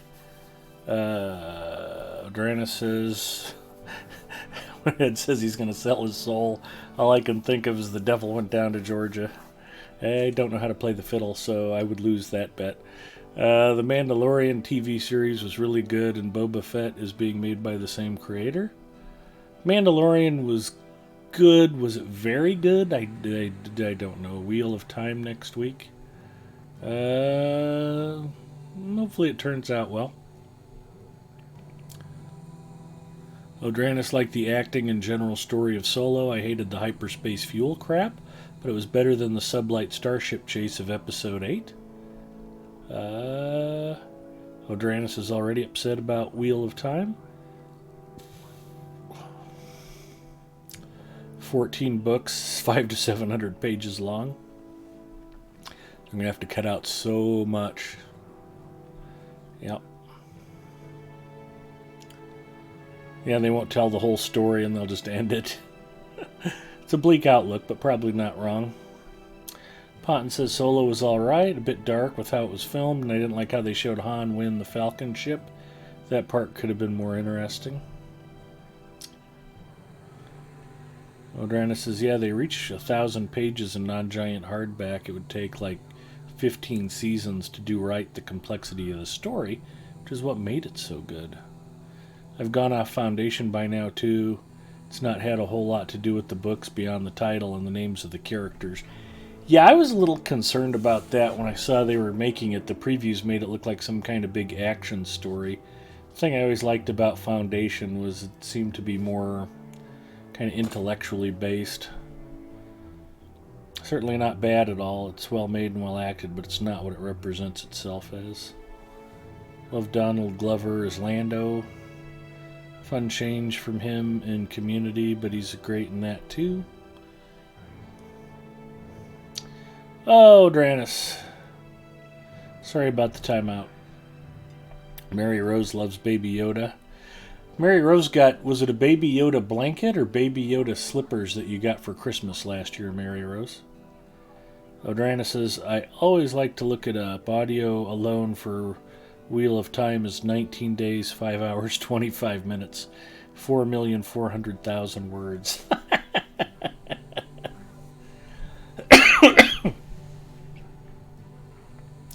I remember Mary Rose got something Baby Yoda-ish for Christmas and was very excited about it last year.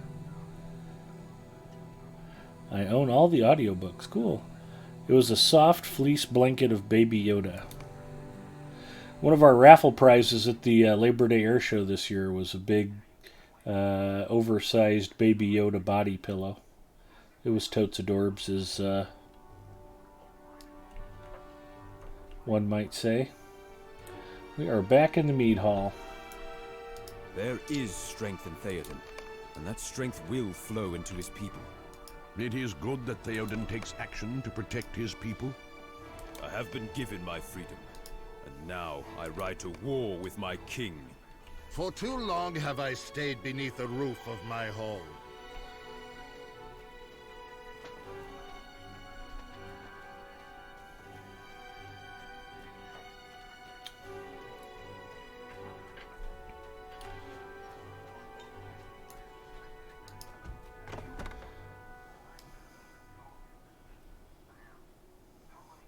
Never read Wheel of Time, but a TV series would work better than a film because they have more freedom to show a lot of stuff and they're not too limited by time.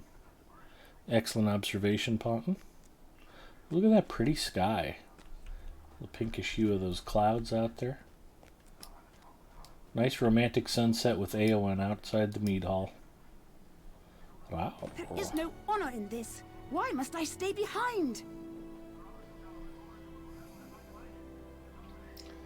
That's a good question. What do we have that's useless? Skill deed acceleration. Continuing swiftness. Tome of heroism.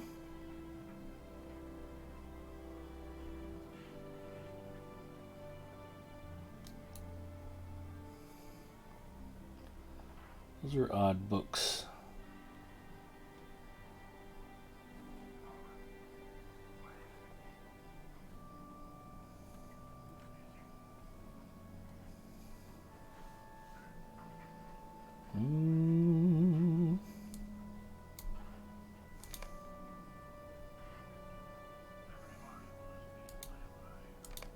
There are many things to do before the people can leave for Dunharrow. Read the proclamation.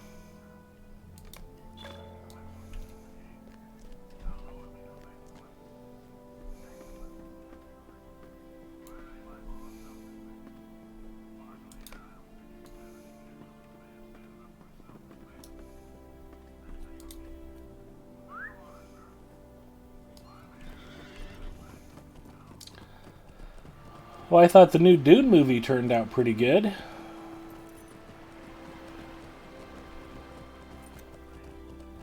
A lot of good fiction is hard to translate to film.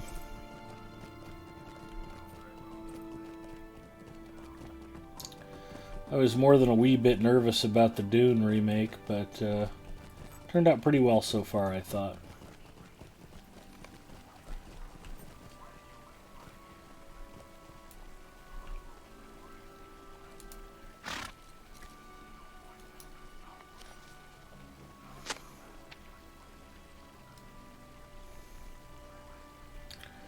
Muttering darkly. Consider yourself scolded. Consider yourself scolded.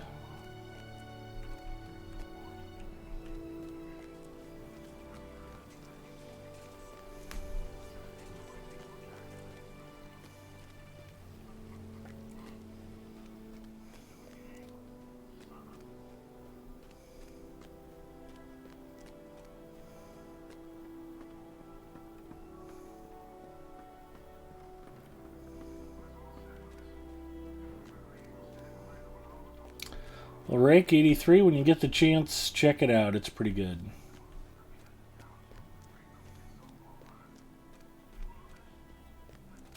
Just walking around in this quest being a Karen. Yeah, pretty much.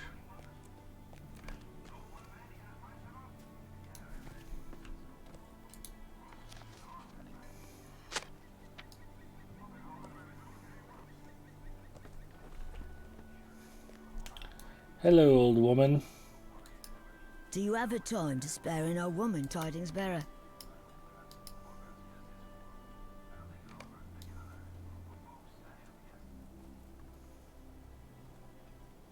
North of her location.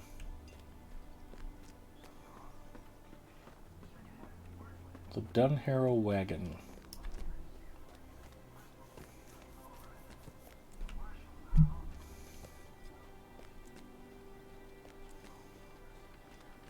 plus nasty popcorn. Yeah, that's worth seeing on the big screen.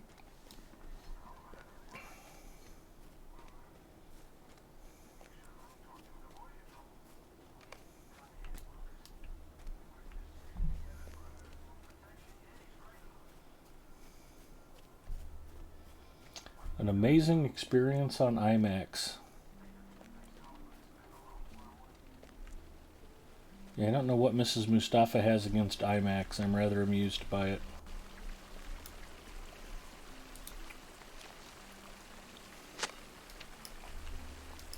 Everyone must obey the word of Theoden King. What gives you the right to order us out of our homes? I'm a badass rune keeper, and I'm going to hit you with lightning bolts. There you go.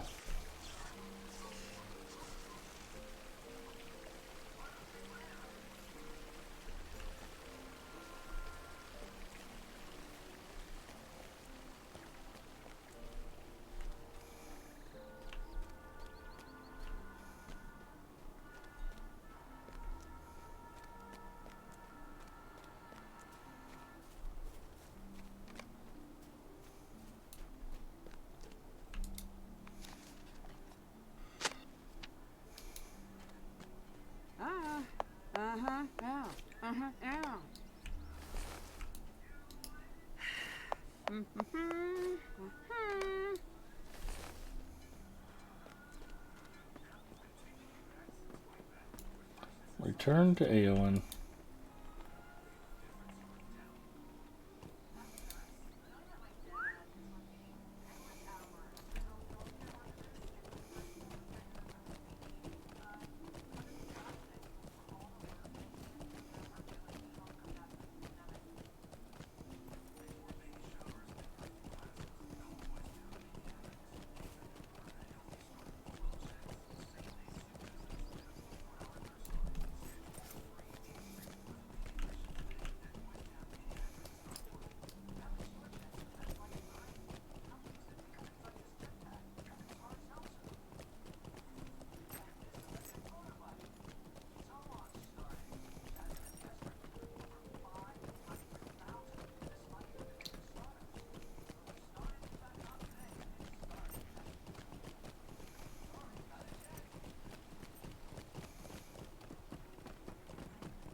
It will be some time before all the people are ready to leave, but this is a start.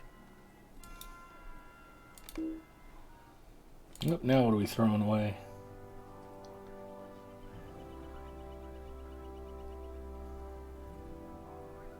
I don't really need these earrings for anything. Those can go.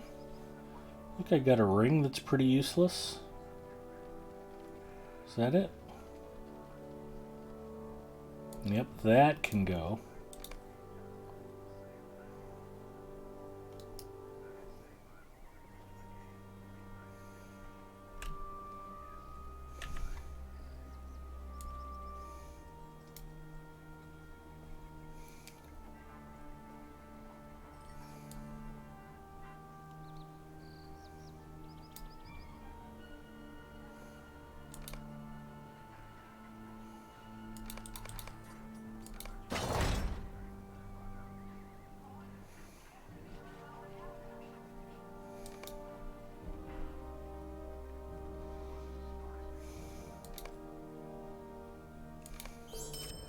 Grima has fled the city, but I believe some of his allies remain.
Search locations mentioned in Grima's writings. Okay.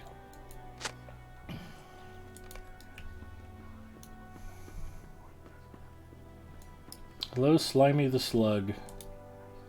Goodbye, Slimy the Slug. Goofy old lady checking in. Hello, Goofy. You have festival maps you can ditch. I could. Or I could keep them forever and ever, Bacchus. Have you lost your ever-loving mind?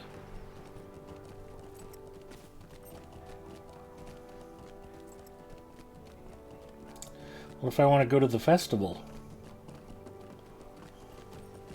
Or what if I'm in the middle of fighting a Balrog with hard hit and I want to leave him to his own devices? I can just click on a festival map and take off.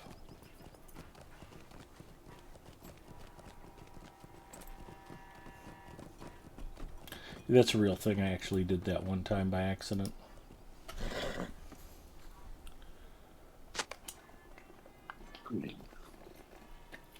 SKDX Killer, how are you, bud?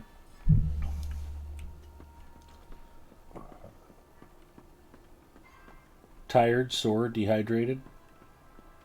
Not today. That's good. Glad you're recovering.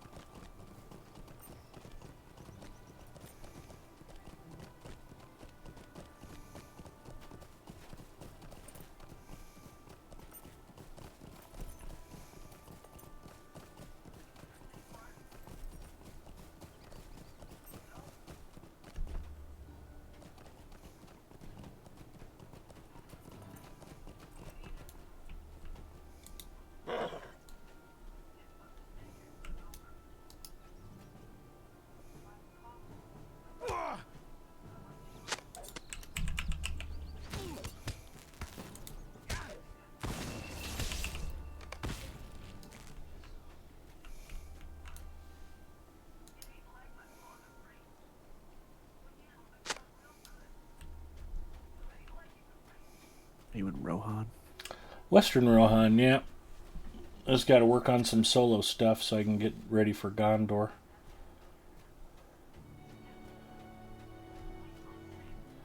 We've already done all of the epic battle stuff repeatedly, so there's really no group content for us until we hit level 100. Except for Dragok and Orthanc, neither of which we've done.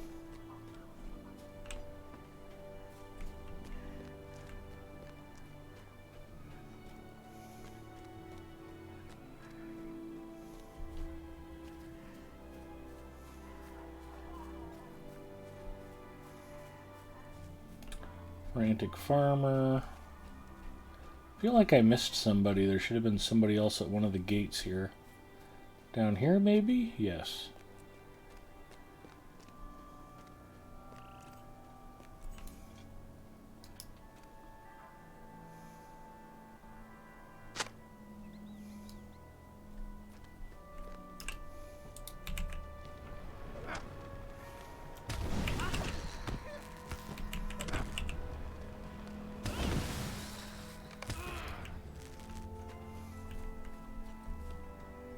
BRB. Be right here. Gamer Extreme 69 checking in. Hello, Gamer Extreme.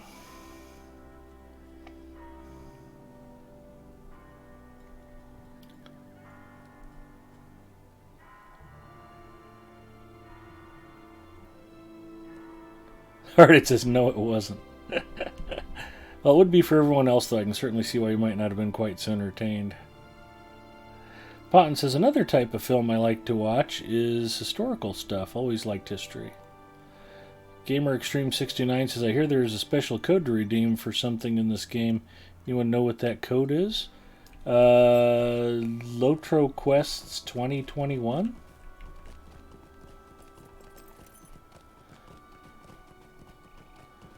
We should have an announcement for it. There we go. Get ready.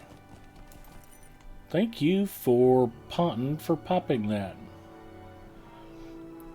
Lotro Quest 2021. Look at me, I knew something, you guys. Shocking. I don't think it's case sensitive.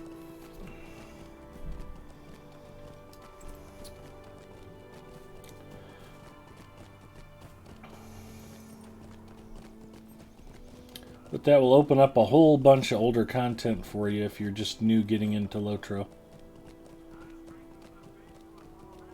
That Potton confirms it is not case sensitive.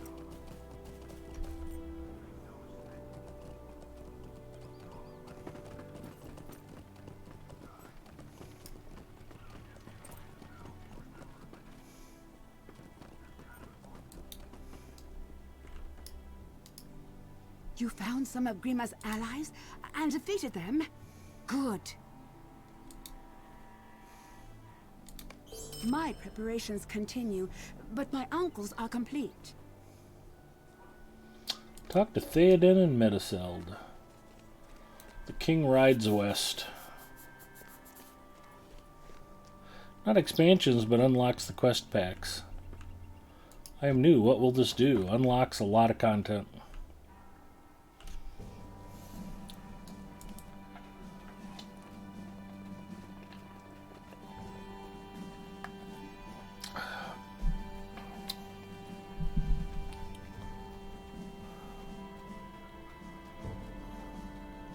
Just look at that backdrop. I know I always do this whenever I come in here, but I mean, just look at Theoden's throne. Look at how cool that display is. These ornate pillars, the tapestries, all the wood carvings around the throne itself. That is just gorgeous. The riders are ready to depart, as am I. It is time.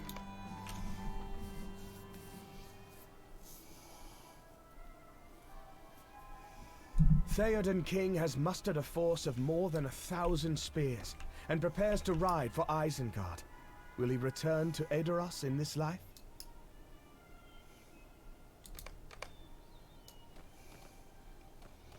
He has 6,000 spears by the time he gets to Pelennor Fields. Forward, snowman.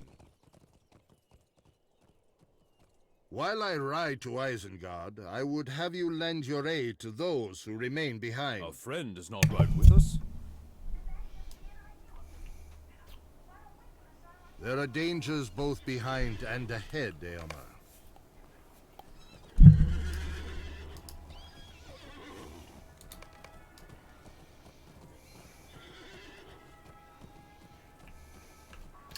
Don't worry, Eomer, I'm pretty sure I'll see you again in the not-too-distant future. Yeah. Hi, Legolas. Hope your marriage to Katy Perry's going well. Hello, Gimli. Hello, Aragorn.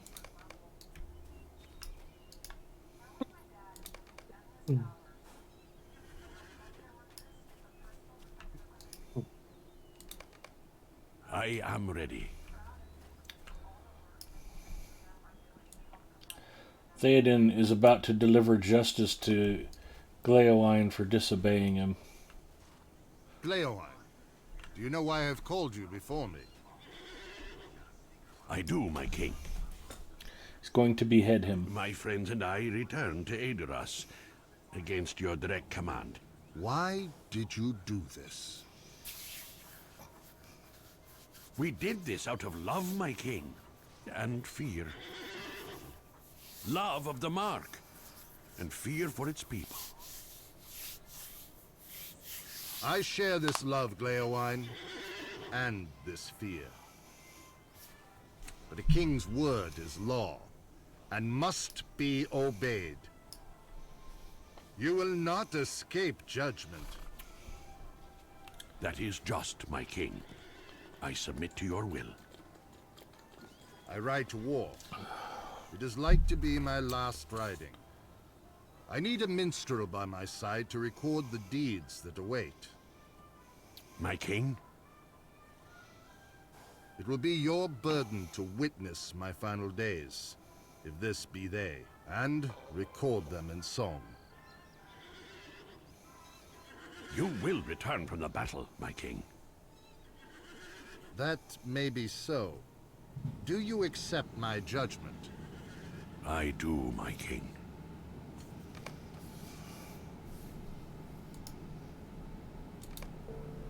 Forth, Aerlingus.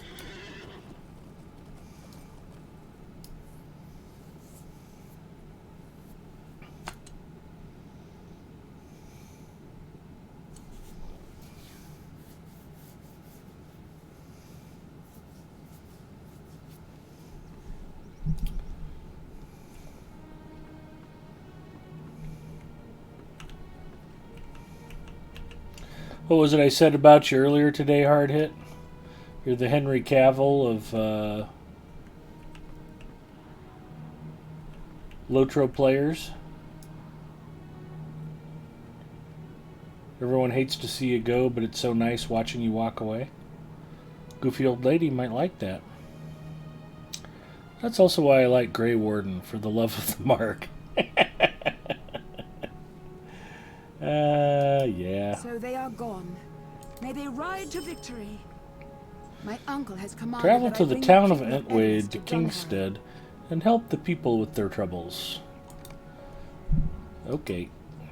I have need of your aid.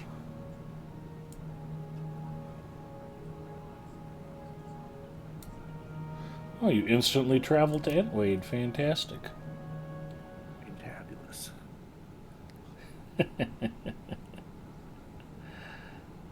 That'd be funny. Put your doghouse next to my badger house. You two will be fighting. And here we are in the Entwade. Thane of the Entwade just standing out here waiting for me. That's terrific news. There are not enough curses in the world for the invaders of the lands of Rohan.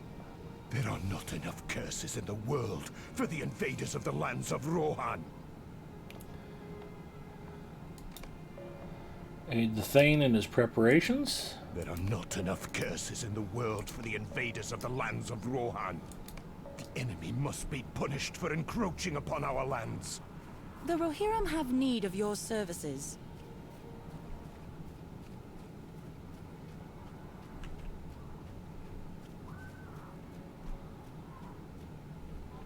All right.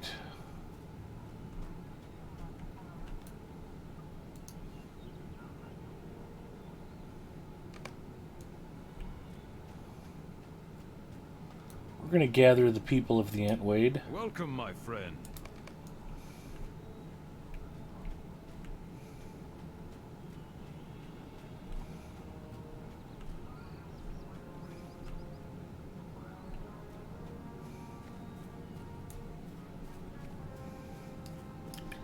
Feels bullied.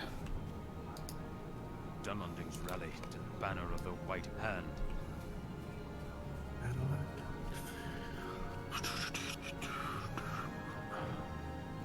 Lotro, I launched you, bastard.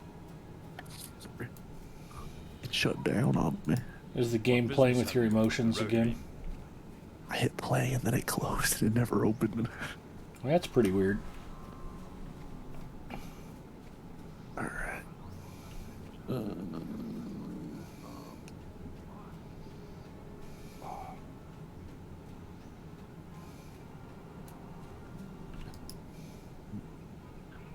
Got some flooding here today. Ooh, that's no fun. We got our first snow of the year. Oh, that sucks. It's just flurries, none of it stuck.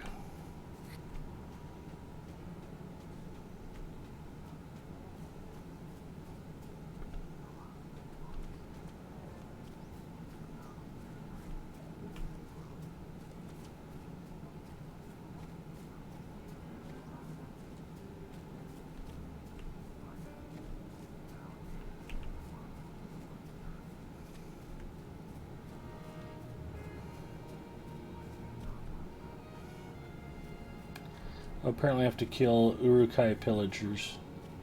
Are they out here?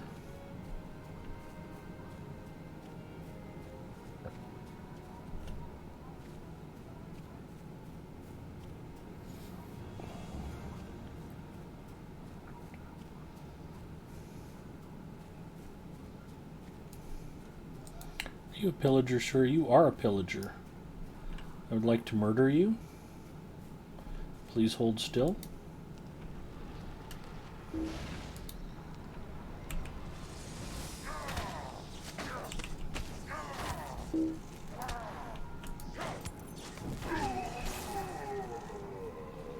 One down.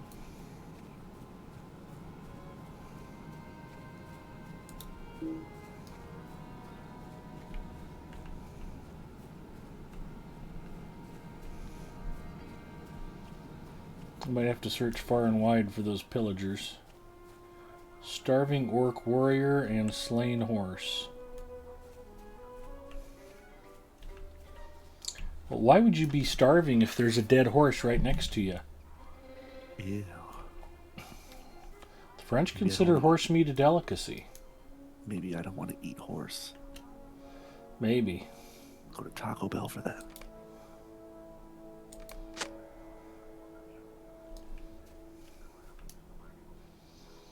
Well, I guess these guys are out here just to make burying the slain horses harder.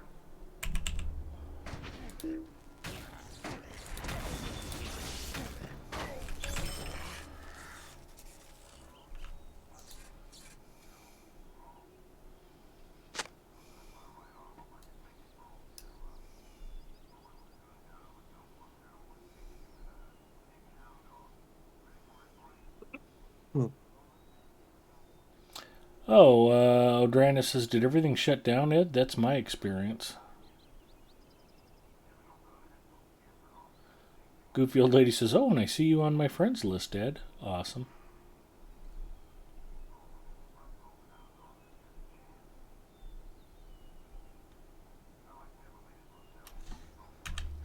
I can pull up the map and show you. If you right click, it zooms out. And zooms out again. And zooms out again. That's pretty much the whole world there. Yeah, then it closes if you go too far. Like Mordor's over here. There's 5 regions to Mordor, plus there's Minas Morgul. The wastes are up here. It's a big, big, big game world. What are you doing in Lotro tonight, Nick? No idea. Nick is a recovering Lotro stream team member.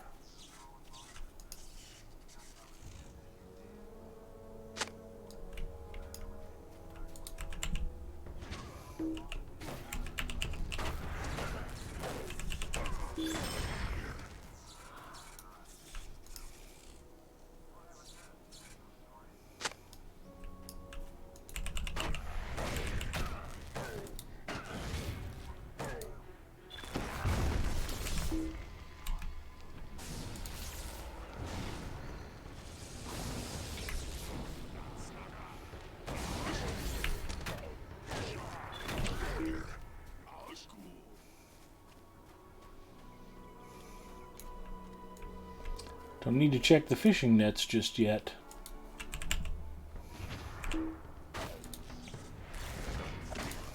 It's pretty funny, the only orcs I'd killed up until now were Urukai. I had not considered that.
doing tonight, Ed? Just starting Western Rohan. Getting out there, knocking out some single-player content. Nice. I have to go to the walk-in tomorrow, and then I have family day. Family day sounds horrible. Yeah.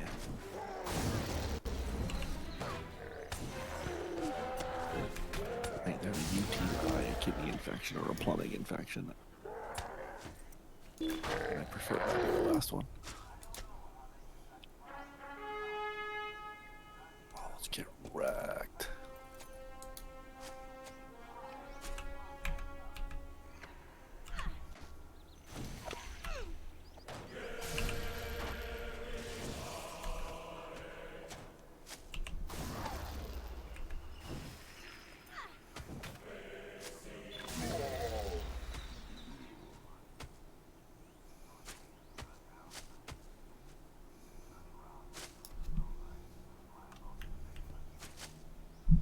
Ooh, Skarn.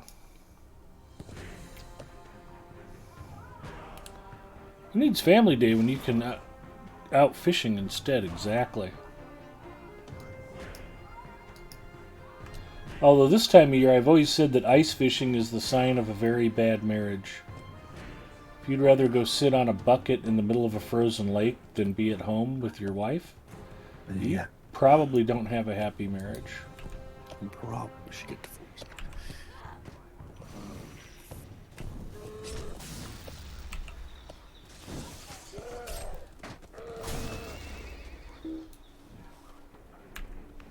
Yep, don't do that. I gotta figure that out. For some reason, when I get knocked off my war steed, it takes me to my travel skill bar instead of my combat skill bar. I must have set something up wrong.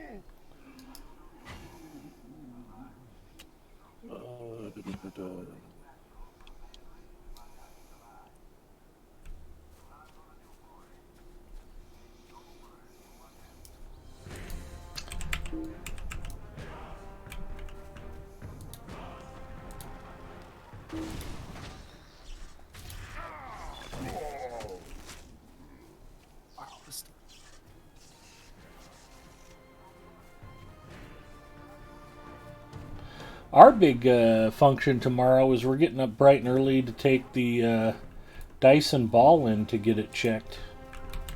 Nice. The roller head on the front that turns to pick up stuff off the carpet quit turning, and Mrs. Mustafa couldn't figure out why. So she called Dyson and they sent a replacement one, and I put the new one on and it still doesn't do it. So I may have put it on wrong, but I don't think so. So we're going to take it to a small appliance shop to get it checked out tomorrow.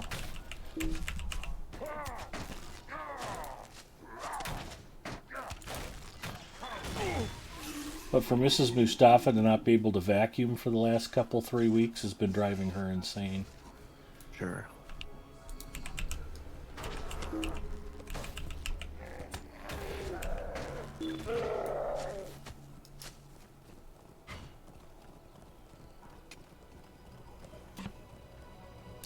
Who said family day couldn't include fishing? Exactly. Not in Rhode Island right now.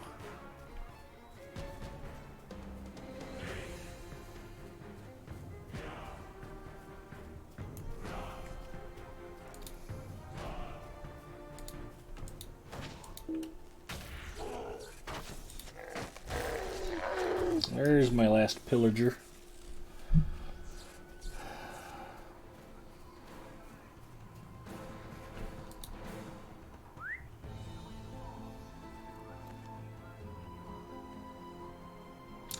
Gandalf White OK says, "Your stream plus marijuana." Yep. Thank you for cleaning that up.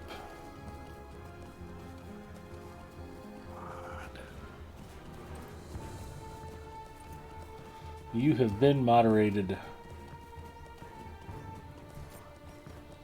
What are we selling? Nothing. We were talking about fishing. Want to be famous? Mm-hmm.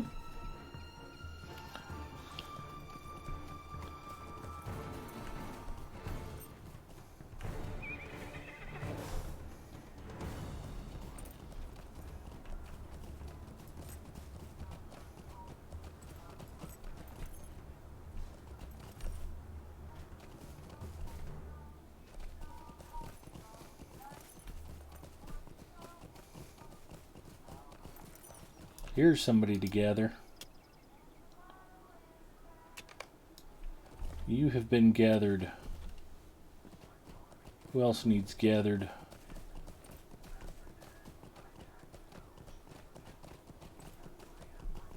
I rarely trust a 4-minute-old account that says something like that. Probably better to nip it in the bud, no pun intended.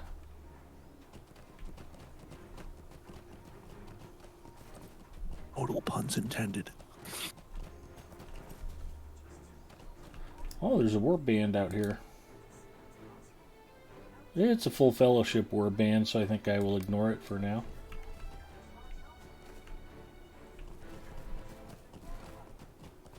Alright, who have I not rounded up?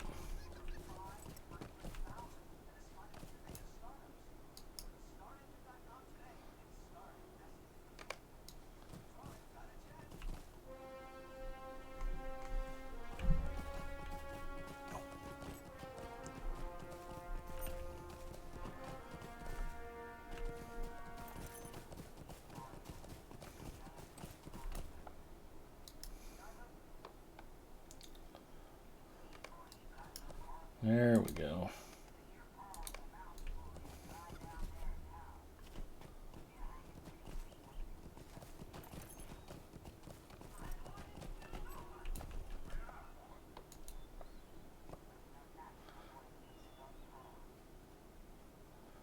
What are all those squares above your main bar?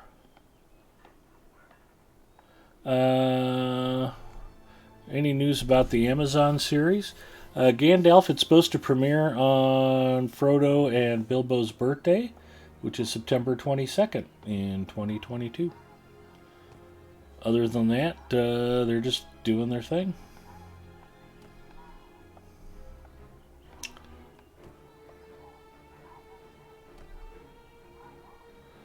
It's just a Middle-earth TV series. Squares above his main bar are additional quick slots, unless you're talking about the class ability bar for Runekeeper. That pops up occasionally. Right hand is wicked. What business have you with the Rohirrim? Yeah, we get these quests turned in. Encroaching upon our lands. And let's see if I can show off something here real quick. The user interface is completely configurable. If you tap Control plus /, you can actually move whatever you'd like around. These extra bars can be set to show or not show, depending on how you adjust them. They can be moved around. They can be... I don't want to move that. I want to move that. Here, that'll move around okay. That seems locked, so that's okay. Bar 5, bar 4... as your characters level up, they get more and more skills and abilities, so you tend to spill over from bar to bar to bar. I've got mine organized, so this is basically all travel stuff. Again, I actually did accidentally pour it out in the middle of a Balrog fight one time. On this character, that wasn't a joke. Which is why I changed all that. This is mounted combat skills on this. And then my main combat bar. And I've got some duplicate stuff here. Like you can see, I've got some of the mounts on here. But this is mostly fighting and spellcasting stuff down in here. And most importantly, fishing skill. But I'm going to move something around. Like I can pick up my title thing, put it down there. The user interface is completely configurable. So you can put stuff wherever you want and arrange your screen however you like. I tend to leave mine pretty standard, other than adding skill bars as I need them down here. And then when you're done, you just hit Excuse me. Hit Control/, again and close it, and it'll just leave everything where you put it. And likewise, I get asked about my backpack all the time. You can edit your backpack by coming in here and clicking this little gear, which is short for edit mode, and it'll show all of your packs. And then you can reallocate pack space however you want. So if you want 6 small bags instead of 1 or 2 big bags, you just drag and drop your storage space.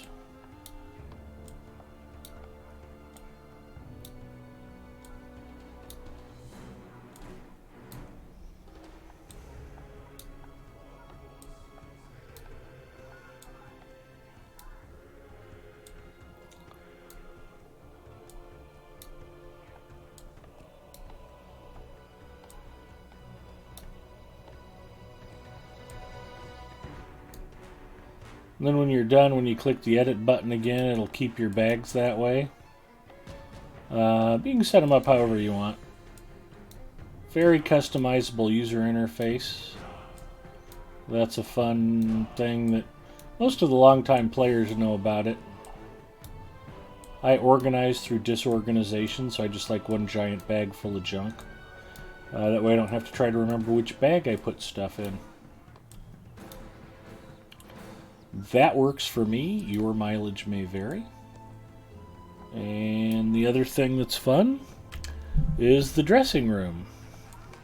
For example, I'm in the middle of changing out some armor right now. But let's say I wanted to take a look at my chest piece. This is a cuirass of manipulation I just got. If I hold Control down and click on it, it opens up the dressing room. And I can zoom in, and I'm like, gee, what would it look like if I dyed that piece purple? It'd look like that. So not all of the parts dye the same. Like this is mostly going to look leathery no matter what I dye it with. Like if I change it from violet to white, for instance. It just changes a bit of the sleeve. It doesn't change the whole piece. Where it looks like leather, it stays looking like leather. You can go into the dressing room and to see what it would look like if you apply different dyes or colors to your outfit. There's a plug-in where you can get a larger dressing room so you can see the stuff better. Things like that.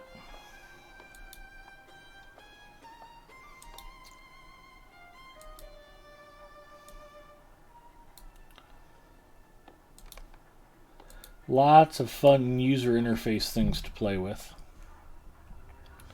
Sorry, how did you make it a big bag? Just go to edit mode and you can combine your pack space all into one bag if you want. And then click edit mode again and close it when you're done. It's in the middle of a weekly featured instance on my Guardian once where we were doing Os Dunneth. So much was going on, I was wondering why my skills weren't working. It was because I was porting out. Yep, been there, done that. Do not use Ed as an example to follow for inventory management. That's probably a good rule. We did proceed to win the next round, so I figured it was good luck. Exactly. Apulu checking in. Hi, Apulu.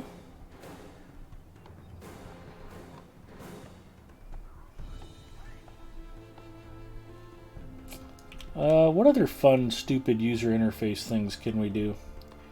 I mean that in a good way. You can edit the UI, you can move your bags around, you've got the dressing room to play with.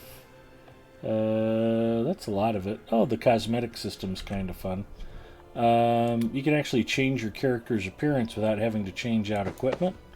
You can have preset cosmetic outfits.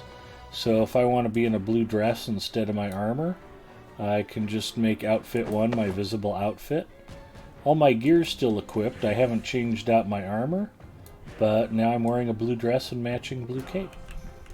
There are not enough curses in the world for the invaders of the lands of Rohan. And we got to throw something away again. That one wing looks like a good candidate. Goodbye, one wing. Just like a one-winged dove.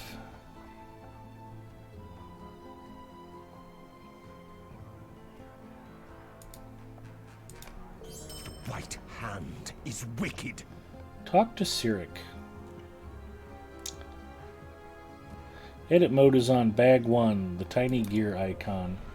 This is my bag 1, and it's the tiny gear icon in the upper left. You can also lock your bag and rearrange your bag, which I do frequently. So it's all good stuff. Alright. And I could have sworn there was a stable master when I got here. The real question is, do we have a milestone? We do have a milestone. Ooh, there's a task board even.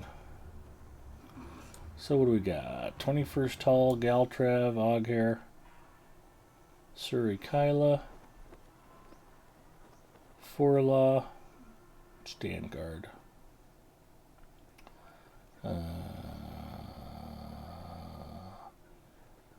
I guess I don't need Standguard anymore.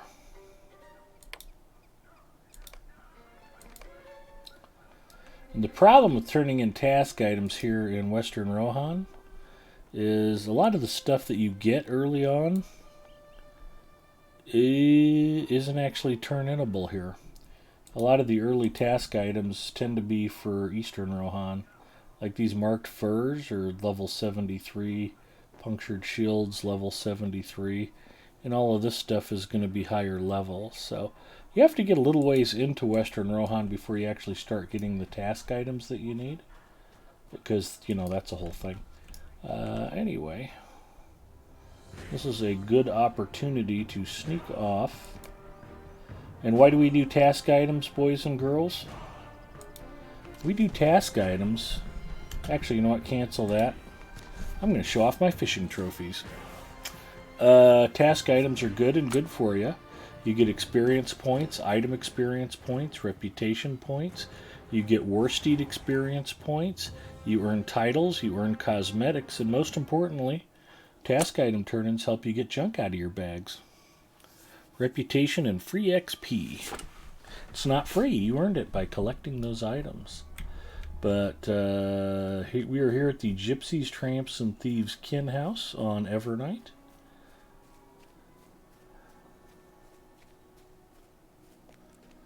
And we've got some fun stuff decorating the yard. We've got some Losoth tents. We've got this dais.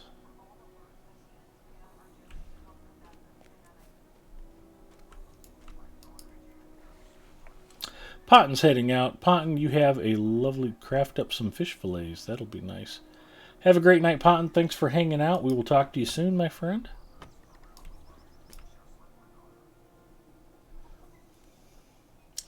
One of the great things about Lotro Stream, there's me, but there's also a lot of really good streamers who are knowledgeable.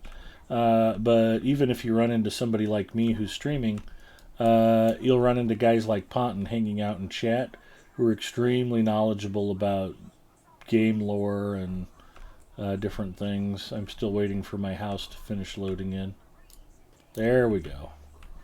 So this is the Kin House, and I've hung up all the cool fishing trophies. We've got the sturgeon group, 50-pound salmon, the trout group, the darter group, and I'll zoom in so you can see the detail on some of these group trophies. Just beautiful display of different species of fish. The 50-pound salmon are quite impressive. The darter are lovely. You need to go fishing in Middle-earth. There's a bevy of great trophies to be caught, and it's a fun way to decorate your house. Speaking of streamers, we have Agent Brigman back, and she'll be doing a cooking stream. I think that is fantastic. Agent Brigman is a wonderful streamer and a terrific addition to the team, and I'm delighted she's coming back. I also noticed that Stina is popping in and doing occasional streams on Lotro Stream again as the schedule permits. And that's super cool.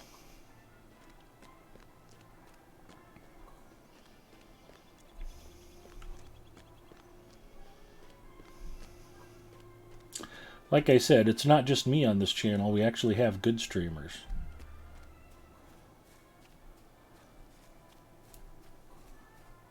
We'll stop by Cannablick's house and grab some universal crafting ingredients. I can get 3 per day here.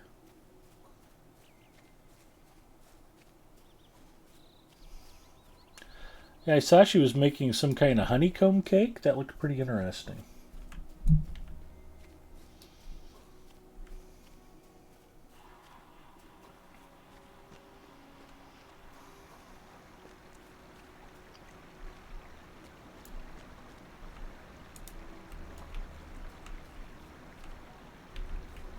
And so we've got to turn in here. Theodred's Riders is a group. I haven't done any quests for these guys. In fact, what's funny is I haven't even met Theodred's Riders out in Dunland yet. But I've been doing a lot of quest item turn-ins for them, so we can do marked furs and punctured shields, I guess.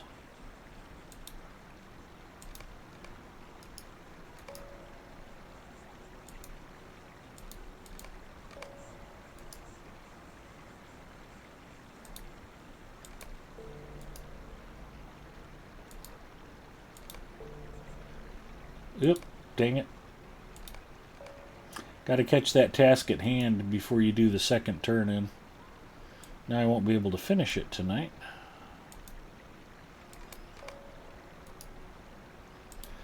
And I already have decorative short sword sheaths flagged and ready to turn in. But I'm not going to turn that in because I want to get 2 full stacks of junk out of my bags. That opens up 2 more pack spaces, you see. So...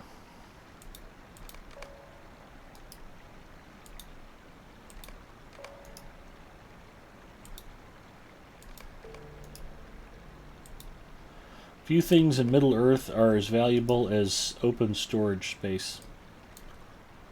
It's kind of true in real life, too.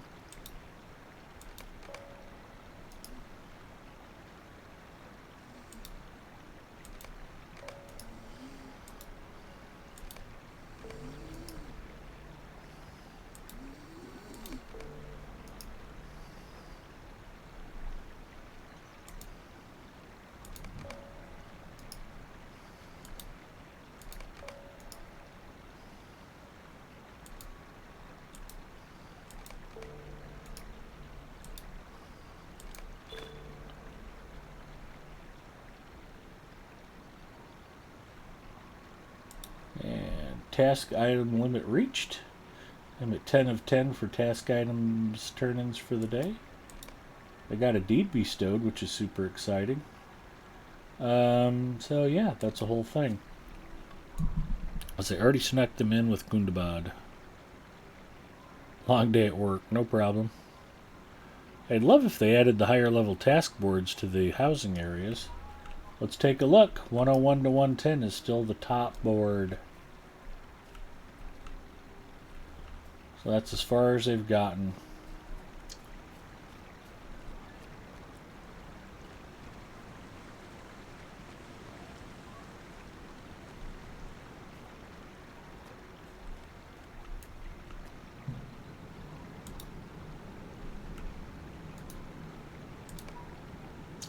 See if we've got anything we can hide in our bags. Probably not a lot. I threw away all those hides. I had been keeping them in my shared storage. Full of green garnets. I don't have room for the emeralds yet. Yeah, I'm about done there, I guess. For our Matham stuff.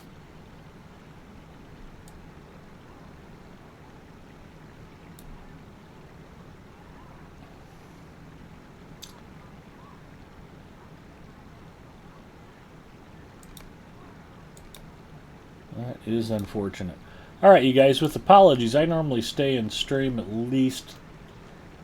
It's rare I stop at less than 4 hours, but we had a really early day today. I did not sleep well last night, and you might have noticed I'm a little stuffed up. I'm not really sick, just not feeling 100%, a little bit of a sore throat, a little stuffy. I'm going to call it a little bit early, but just because... you know, you don't have to go home, but you can't stay here kind of thing. Let's find another Lotro streamer to raid. Who is out there right now? We've got El Galadwin. Problem solved. It's just that easy. Let's go raid El Galadwin. She is also a Lotro stream team member, also a terrific Lotro streamer. And I want everybody to go over and show El Galadwin some love. I will be back next Friday, God willing, and if Mrs. Mustafa doesn't murder me before then. It's kind of a coin flip's chance. But say hi to El Galadwin, and I will see you guys all next week. I should be on my personal channel this weekend if you want to come by and say hi. But have a great weekend, and we'll talk to you all real soon. Thanks.